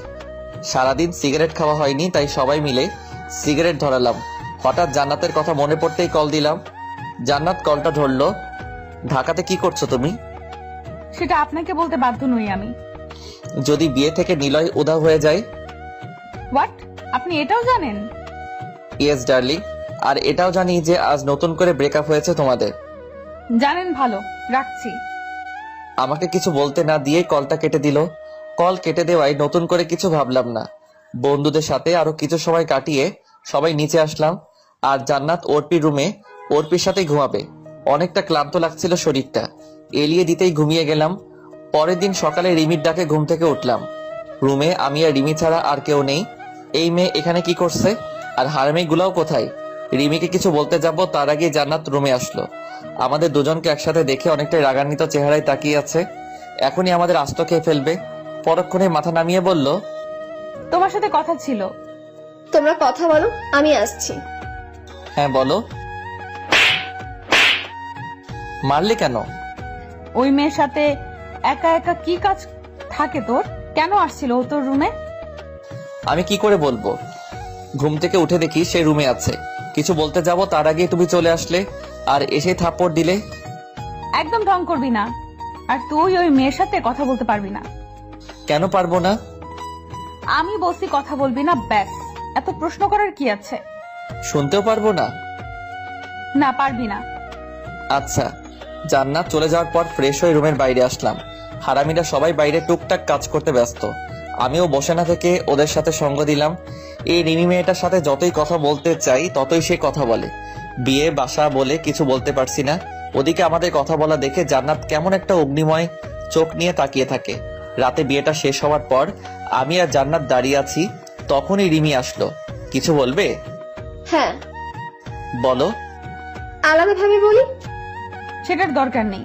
নিলয়, তোমার সাথে আমার কথা আছে, রুমে চলো। টানতে টানতে রুমে নিয়ে আসলো। কি হলো, এমন করছো কেন? তোর ব্যাগ কোনটা? ওই তো কালোটা। চল। কোথায় যাব? বাসায়। কি বলছো? এখন বাসায় যাব কেন? কেন, তুই এখানে থেকে ওই মেয়ের সাথে প্রেম প্রীতি করবি বুঝি? তোমার সমস্যা ঠিক এটাই, সবসময় উল্টাপাল্টা কথা নিয়ে চিন্তা করো। আমি বললে উল্টা পাল্টা, আর ওই মেয়ে বললে সব ঠিক আছে? আমি কি সেটা একবারও বলেছি? বলা তো যায় না। তুই যদি ওই মেয়ের সাথে সবার আড়ালে খারাপ কিছু করিস। কি বোঝাতে চাইছো তুমি? যেটা তুই বুঝেছিস, সবার আড়ালে মানুষ তো নষ্টামি করে বেড়ায়।